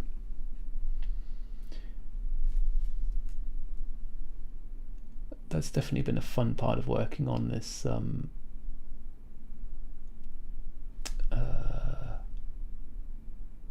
Pelham Kelham game, is allowing myself flights of fancy into the lore, the ancient lore, and following up on other people's. I really like Letton's, or Luton, or however you pronounce it, take on, so there's an obvious reason why the stop me if I've said this before, I probably have. There's an obvious reason why the Imperium of Man is technologically stagnant, right? Because they've kind of stagnated themselves. There's the verb. They've stagnated themselves. It's not so clear why a race like Eldar would become technologically stagnant. And his take is, this is actually in his Drukari video, but his take is basically that Eldar technology was indistinguishable from the warp, that it was completely, wholly and totally reliant. Today's video is sponsored by yes, I'm having another one. It's a Saturday night, come on. Because their technology is completely, wholly linked up with the warp. When they lost the warp, they no longer had access to the warp, i.e. the fall. They lost their technology, and they just don't really know how to build back because they're so reliant on their kind of psychic selves. I like that. I think that's a good explanation. It makes sense to me. Alright, we did a little bit of work on the metallics. We're going to do a little bit more. What about a little bit of pure copper? Dee-dum-bum. These are the scale 75 metallics. I put off buying them for a while. Now I have them. I wish I'd always had them. They are fantastic. And they come in handy little boxes that more or less line up a good order to use them in if you want a good basic metallic effect. So, you know, with your base color and your highlight color and all that. The decayed metal, I think it's called, that's the base of this bronze that I'm working on, this copper or bronze or whatever you want to call it. It's got to be one of my favorite metallics. In terms of just pure tone. It's I'm currently painting over it, so sorry. But it's a great looking color. Okay, yeah, he's looking a bit more shiny. Shiny. What time is it? Okay, 10 o'clock, half an hour. I mean, am I going to be happy calling him finished in half an hour? Probably not, if I'm honest with myself. But we'll see.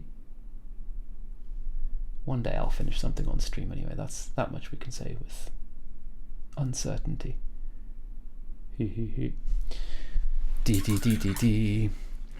Oh, you know what I haven't done in bloody ages? Oh yes, we have got a little bit of extra stuff going on. Let's have a look. One moment please, whilst I get used to this new setup here. Right there, and then click the button, and then there we go. Spooky Blood Hunter. What is that from? Is that Malifaux? The base looks Malifaux. That is a terrifying beast. Love it. Very nice. Very, very scared. Oh, it is. There you go. From Malifaux. There you go. Yeah, that's gross and excellent. Those Malifaux minis are good, aren't they, Gil? We've got, yeah, well, let's see. Who knows? We might be featuring something like that in Monday's video. And Mr. Science Pie's working on those sisters. Working hard. Very nice. Yeah, lovely.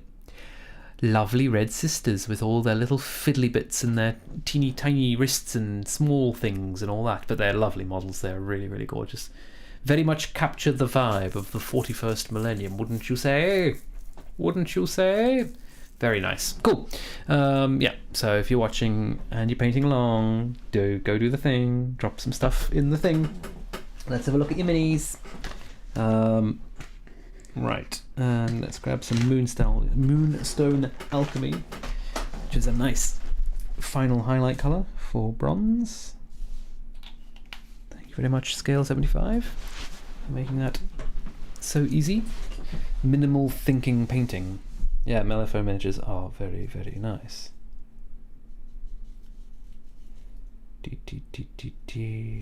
Alright. This will be very bright. We want to use it sparingly on this guy. Just to give a little zing.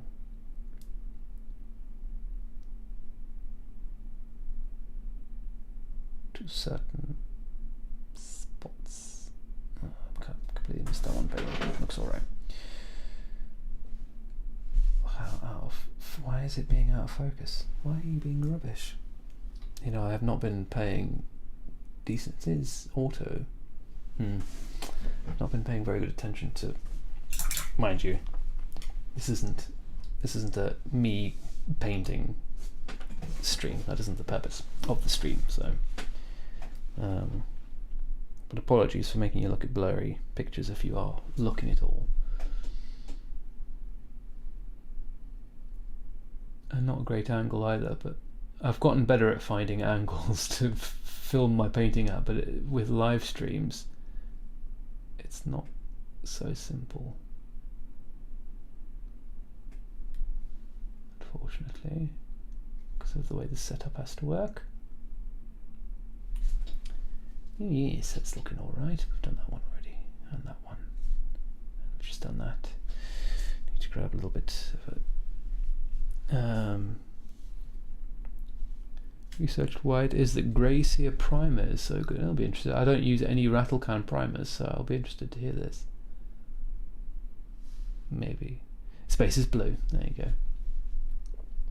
Yes, blue greys. Gotta love them. You gotta love them. Blue greys, purple greys. I mean, warm greys are fine. Got nothing against you warm greys, but blue grey, that's where it's at. I jest. You must use the paint that is appropriate for the job that you're doing.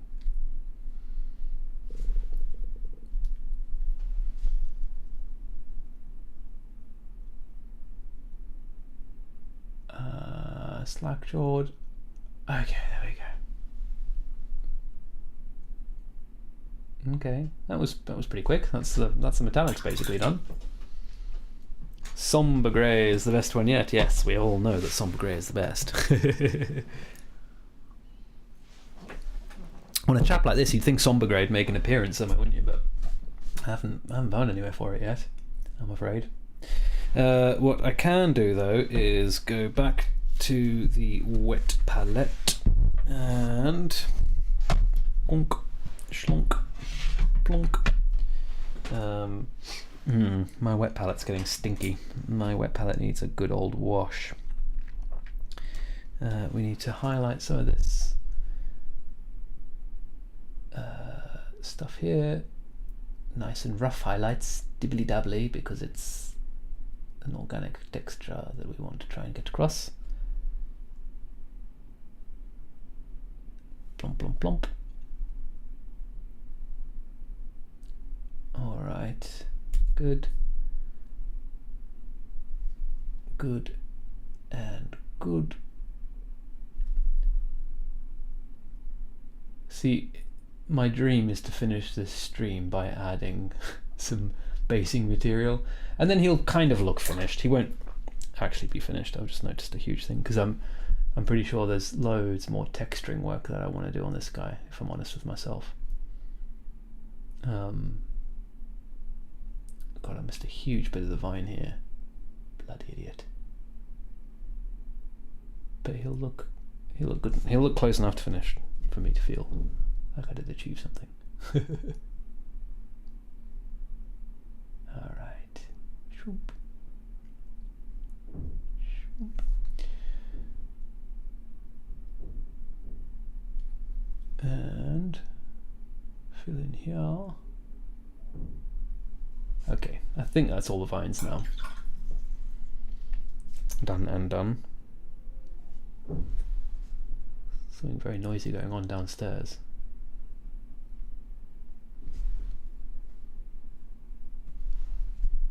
Okay.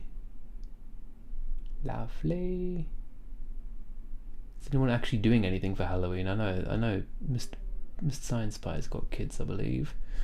I feel like I know some people, some adults. My mate James, I know he's doing a Halloween thing.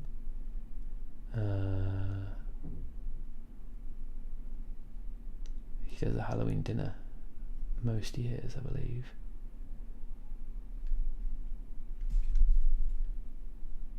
But obviously I am not doing anything for Halloween, but hanging out with you guys. I mean, but not for the actual Halloween. I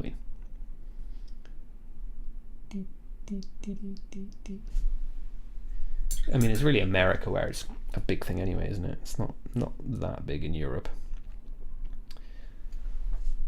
Which is funny, because America's a lot more religious than us. But they want their pagan holiday as well. What am I babbling on about? What am I babbling on about? Certainly not elf-related things. Okay, you've added a little bit of highlighting to that. You are with the kids. Oh, that's nice. That's nice. Thank you very much, Mr. Science Pie. Thank you for being a wonderful moderator and a lovely person.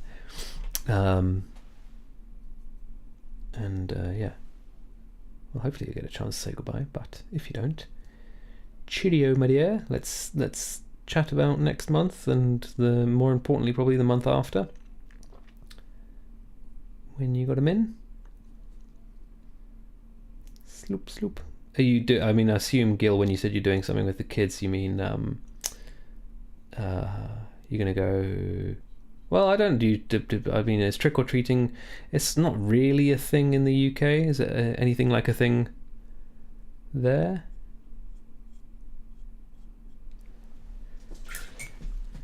Certainly not nearly as much of a thing in the UK as it is in America.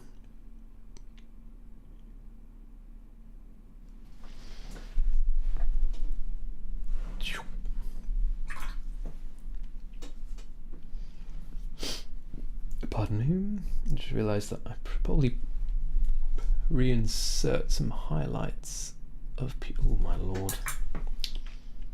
What is he doing? The man can't paint. Reinsert some highlights of pure white on the Morguitar. Morguitar? Morgentar? What was it called? I was just reading about it.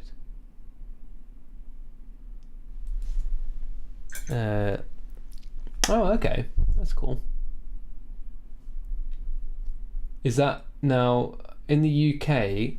It's perceived by most people that trick-or-treating kind of stuff is kind of is been borrowed from America. There's quite a few people who are quite vocally against it, but anyway, that's a bit silly, but because it's too American. But is it borrowed from the Americans there as well? If you guys inherited trick-or-treating, or inherited, not inherited, that's not the right word, but yeah. I mean, I think Halloween would be my holiday of choice for being the big one, I guess. I think it's a good holiday. So the more fun, the better. It's at a good time of year. Well, I suppose the midwinter holiday of Christmas is good as well, trying to kind of get you through the darkest days. But a good spooky autumnal moment is pretty cool as well. We have loads of housing, like a big thing, but only for the last 5 years or so. Okay, so I'm assuming that means that it's not like there's no native sort of tradition of doing it. Instead of going to all the houses, there's a rule that if you have a pumpkin lantern, you are in the game. Okay, that's a good idea. No lantern, you respect their wish, do not disturb them. Yeah, I like that. That's a bloomin' sensible way of doing it. I'm into that. I mean, we haven't had any ding-dongs here, so I'm assuming it's just not happening. And if there is a bell ring and it's a trick-or-treater, I ain't got nothing for him, I'm afraid.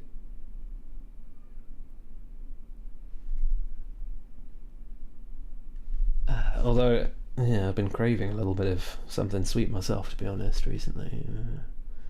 Just today, I thought, ooh, I could go for just a bit of chocolate right now. So maybe I should go get something in case someone shows up. And then eat it myself. Like a dastardly villain. Dastardly Halloween villain. Yeah, I think, I mean, I do like, I'm inclined towards horror and the macabre and all that kind of stuff. Always have been. So I have nothing against a little bit of Halloween celebration. And I think that is a really good idea, that it's, you know, if you've got the thing out, the pumpkin, then you're game. Otherwise, forget about it. Very, very sensible thinking, that. Well done. Is that all over Denmark, or is that just where you are? Is that just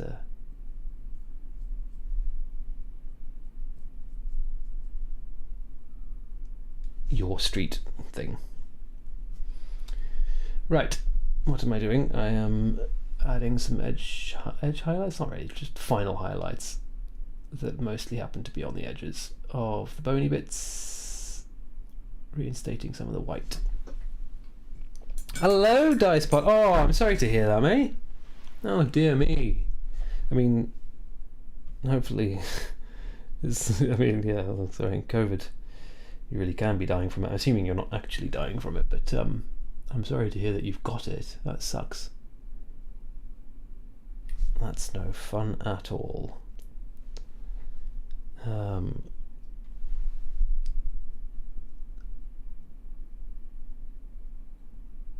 So I guess no hobbying for you this evening.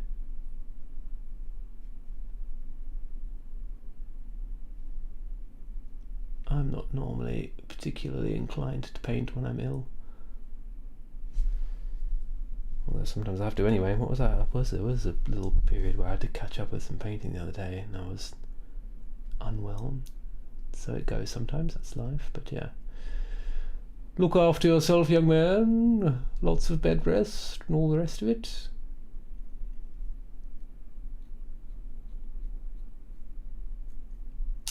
Yeah, I'm liking this Morgan chappy.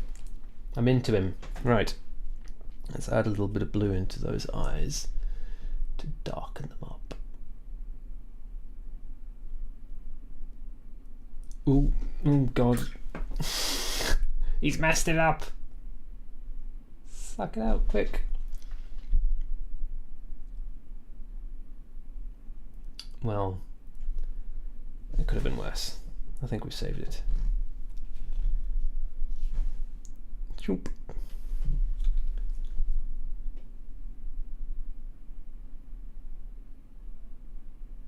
Yeah, it's probably not really the time to be doing eyes, Craig. At the end of towards the end of the stream, when your concentration levels are not necessarily the best. There we go. We attempted it, and we can go back and fix that.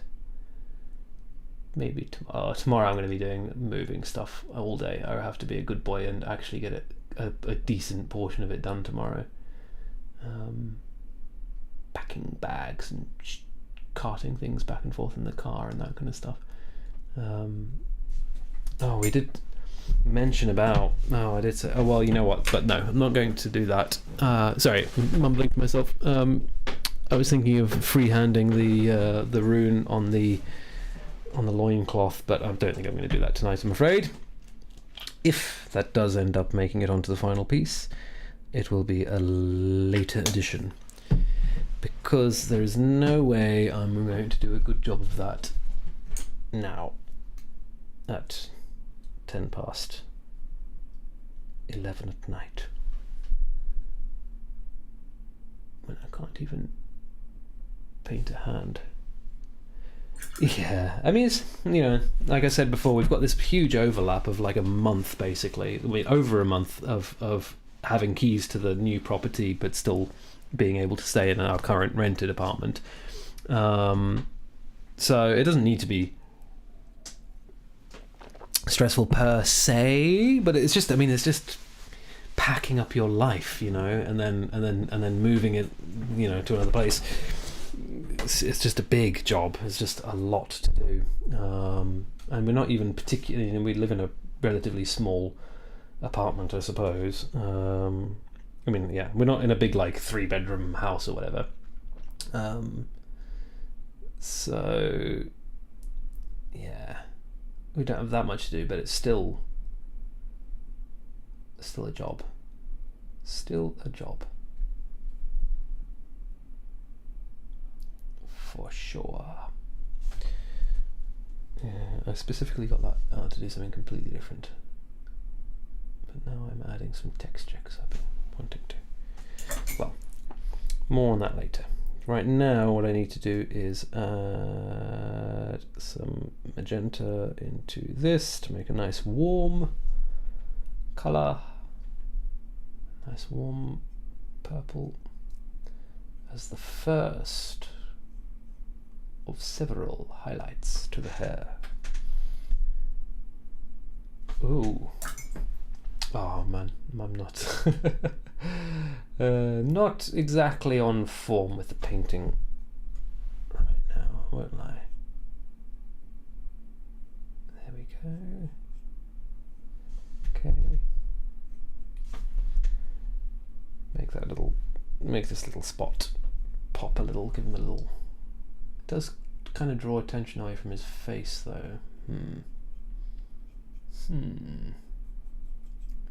Something worth considering. Okay. Let's just grab these extra strands down here and here.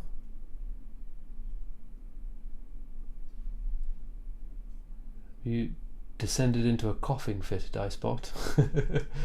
I hope not. I hope you're alright, man. I mean, like, I hope it's unpleasant. No, I don't hope it's unpleasant. I'm sure it's unpleasant. I hope it's only unpleasant, and you will sort yourself out soon.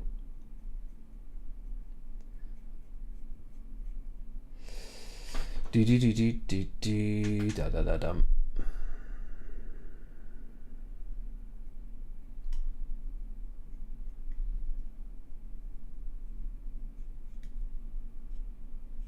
All right. We are getting there. We are getting there. Oopsie. Yeah, I don't want to, I think, well, we'll see. Not quite sure how extreme I want to go with this highlight up in the hair here.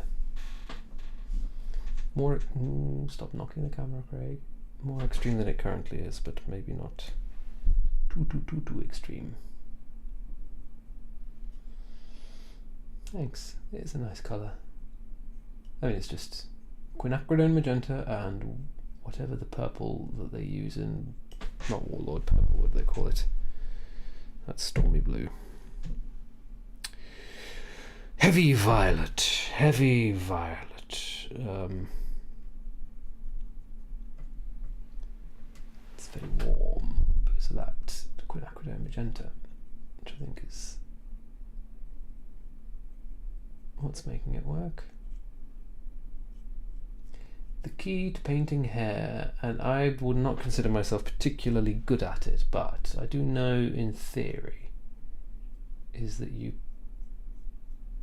treat the hair as a single volume and you get the strandiness of it through texture. Easier said than done. I mean, it looks all right, but it's not. I've seen better, and I want to be better, so. But one day. Stop knocking the camera. Take each day as it comes.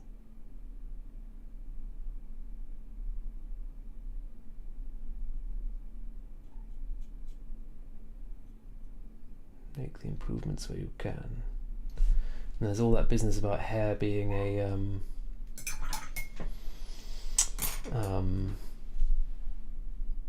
it has transmission. Light comes through hair as well as bounces off of it. And yeah, all sorts of complications with getting it right. It's quite a challenge, I think.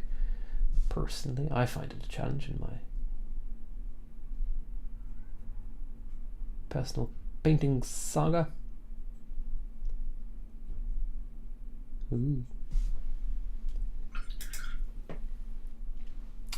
But that's looking all right. That'll do for now. Anyway. So, there's something we haven't done. Yeah, we need to add more white to the turquoise, and apparently more turquoise to the white, to get a really bright final lower light for these guys. All of the gems. That's what I mean by these guys. Including you on his face there. Yeah, I need a way of drawing some focus into his eyes there, which we're going to have to think about. I think it might involve some blue. Not a lot, mind you. Just a little. But right now we just get these gems. The final lower corner light.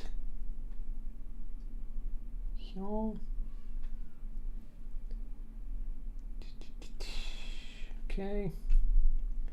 Looking gemmerific.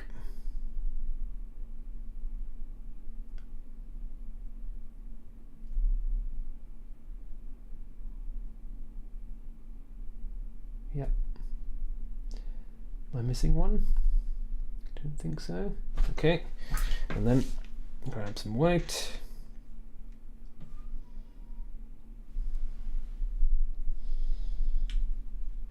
And do specular highlights.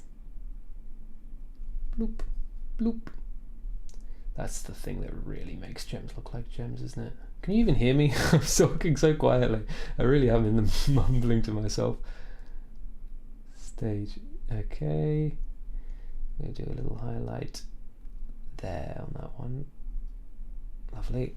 Oh yeah. Oh yes. Oh yes. I do like it. I do like painting a good gem. When you get the gems right, they feel very satisfying. Ooh, that's a big one. Okay. So gems are looking a bit more gemmy. Mr. Morgan Ra with his Moore guitar is looking cool. So things that I feel are missing on this model right now are, yeah, texture, which we can achieve relatively easily by using a bit more of this purple in a rough sort of way like this along here. And because we're using it in transparent-ish layers on a very dark background, but it is slightly higher value than the black that it's being painted on, hopefully it'll just kind of give us a bit of a sense of kind of rough and ready texture that Mr. Morgan Ra seems to like, very unlike his Eldari brethren. Yeah, this is one of those things that definitely is not going to come across well. Oh, no, looks better in real life. He says with confidence. I'm seeing a lot of space for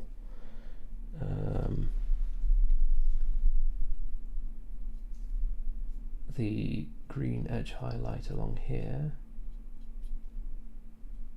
That has not been taken advantage of.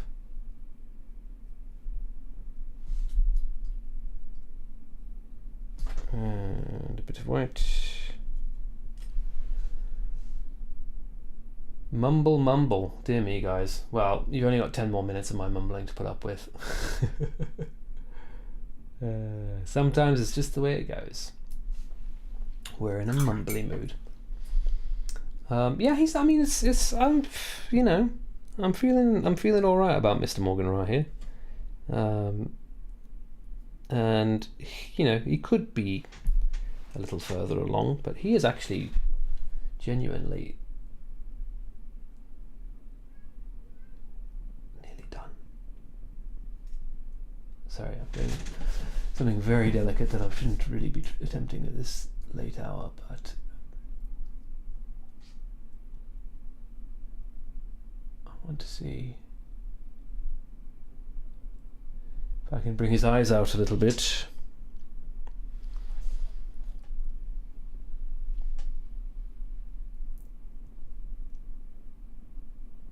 Oh, he messed it up. Oh, twice in a row. It's not even really reading very well. I can't get any. You can see there, maybe. I think you can see in the my thing is very tiny, so actually I don't even really need to. Bonk. There you go. Where is he? So I'm trying to add a little bit more light in his eyes, but yeah. Anyway, I sort of failed a little bit. But yeah, he's looking all right. Could be worse. Could be better. I need to do a little bit more work on the edge highlighting of the bone. I can see. I need to actually put the time in to lay some extra stuff. Ooh. And here, an evil glow. Thank you, Gil. Yeah, that's what we want, right? That is the Morgan Ra look.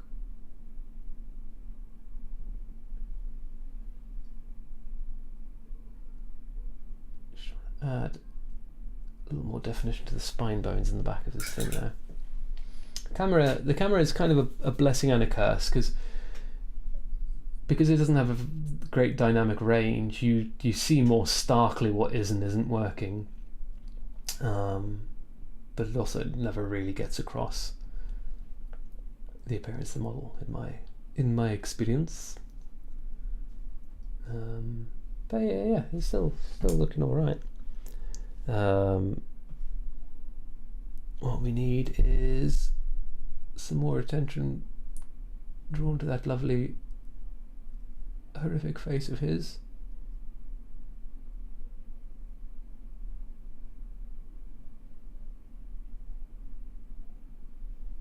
And we do that by adding in some white highlights to the bony bits.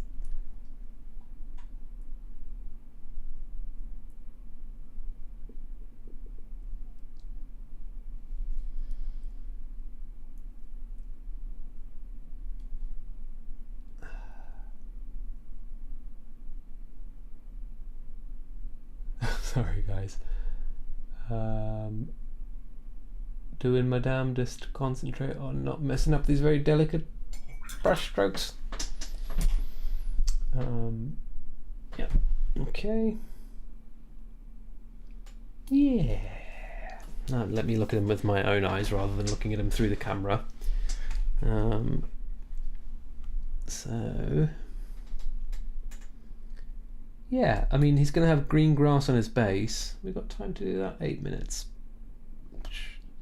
Yeah, I'm going to do that. And that will help me see him.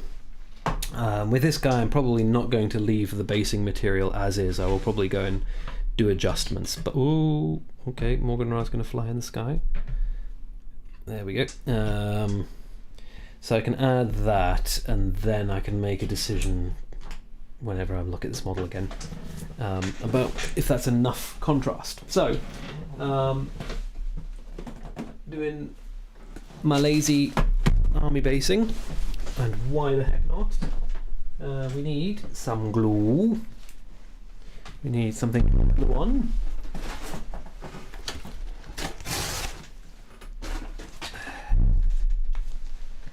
Whoops, there we go. Squeeze about that much glue, I'm guessing, and then I will need a bit of tissue to deal with this coming out of here. Slop. I should get this back small again, shouldn't I? Dunk. There we go. So let's just finish this bad boy up in the last, whatever we've got, last 7 minutes. We're gonna throw some basing on this guy and see how he looks, because that will make a massive difference to the balance of the whole piece,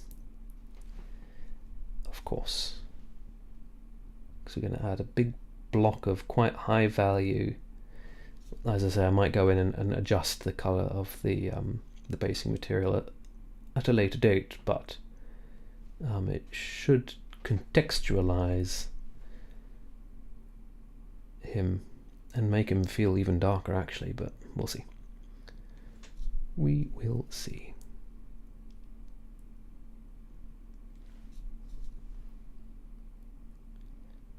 He is not necessarily the showiest Morgan Ra, but that's, to me, what he's all about. He's a big goth, isn't he? It's a big moody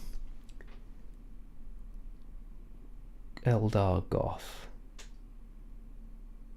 And why wouldn't he be? The Eldar have a lot to be moody about.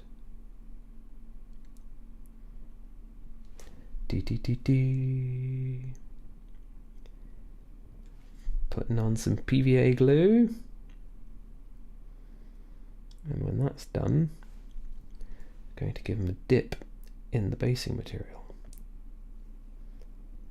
Luke's APS. Well, it's not Luke's APS, it's his other company, or I don't quite know how that all works. But you know what I mean. Luke from YouTube. How do, guys, Luke? It's some of his stuff, his base ready stuff, which, I will be honest, is very easy and enjoyable to use. There we go. More or less done. Oh yes, yes, that's making a lot more sense now visually. Oh yes, this is what we were looking for. Isn't that? I mean, I'm a bit loath to tell him on his side whilst that's still drying, but doesn't that make more sense? See, with the basing material. Yes. Oh yes. Oh yes. I mean, I would photograph that and put that on Instagram. I don't think he's actually quite done. There is stuff that I want to do to adjust his appearance, but yes, I think he's looking all right.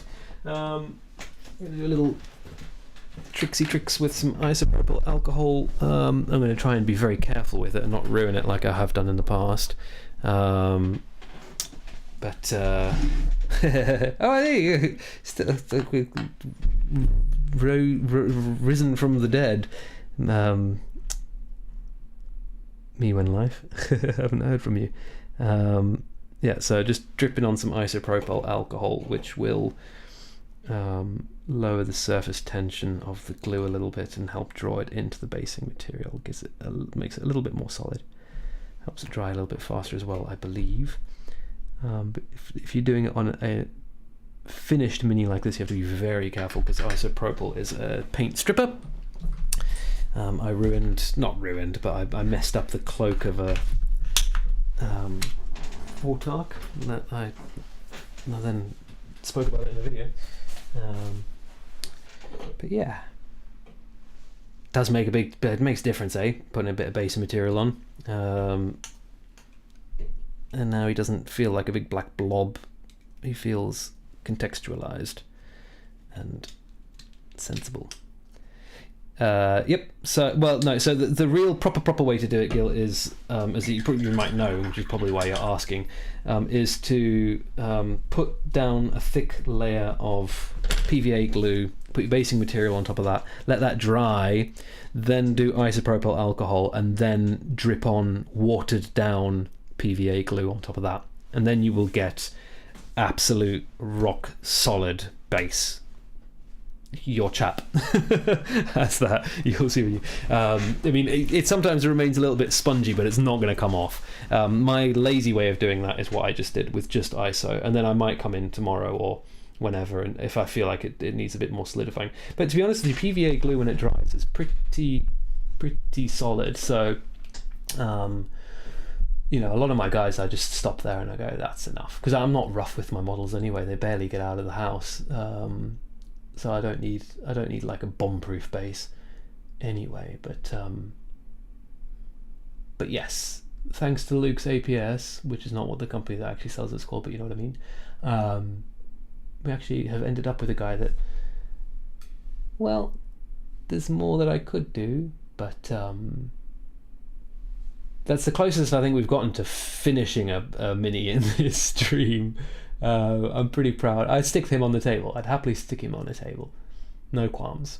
Yeah, he looks pretty cool. And that will take us to 10:30, 1 minute before, but close enough. Which is the end of the stream, my dears. It's been an absolute pleasure. I'll try and snap some pics of this guy. You have kids that pick up your models. Yeah, okay, yeah, that needs to be bomb-proof. Yeah, I'll try and snap some pics of this guy, stick him in the Discord, so you can see slightly better than what's on the screen now, probably. But yeah, it's been a joy as always on this spookiest of nights. Thank you very much for hanging out with me and working on your stuff. Let me just double check. I just want to see if there's. Oh, okay. We'll do a quick roundup of where is it? That's the one. So we did get this all built up. Perfect, lovely, very nice. Can't wait to see those guys. They're nice and active looking in their pose as well. Actually, that's ace. So yeah, get some paint on those, and we will be very happy. And then the first tree is nearly done, which is awesome. Yeah, they are very cool. Those are cool. I do feel like I'm gonna have to get some of those at some point. They look ace. So thank you for joining me, guys. It's been a joy as always. We will do one. I think we'll do like a regularly scheduled one next month because it's November. In the new studio, dun dun dun, that'll be cool. But the month after that, maybe something else. We'll see. But take care of yourselves. Don't get possessed by a ghost. Have lots of fun, and all things are groovy and great. That was my attempt at a sign off. Cheers, guys. I will see you next time.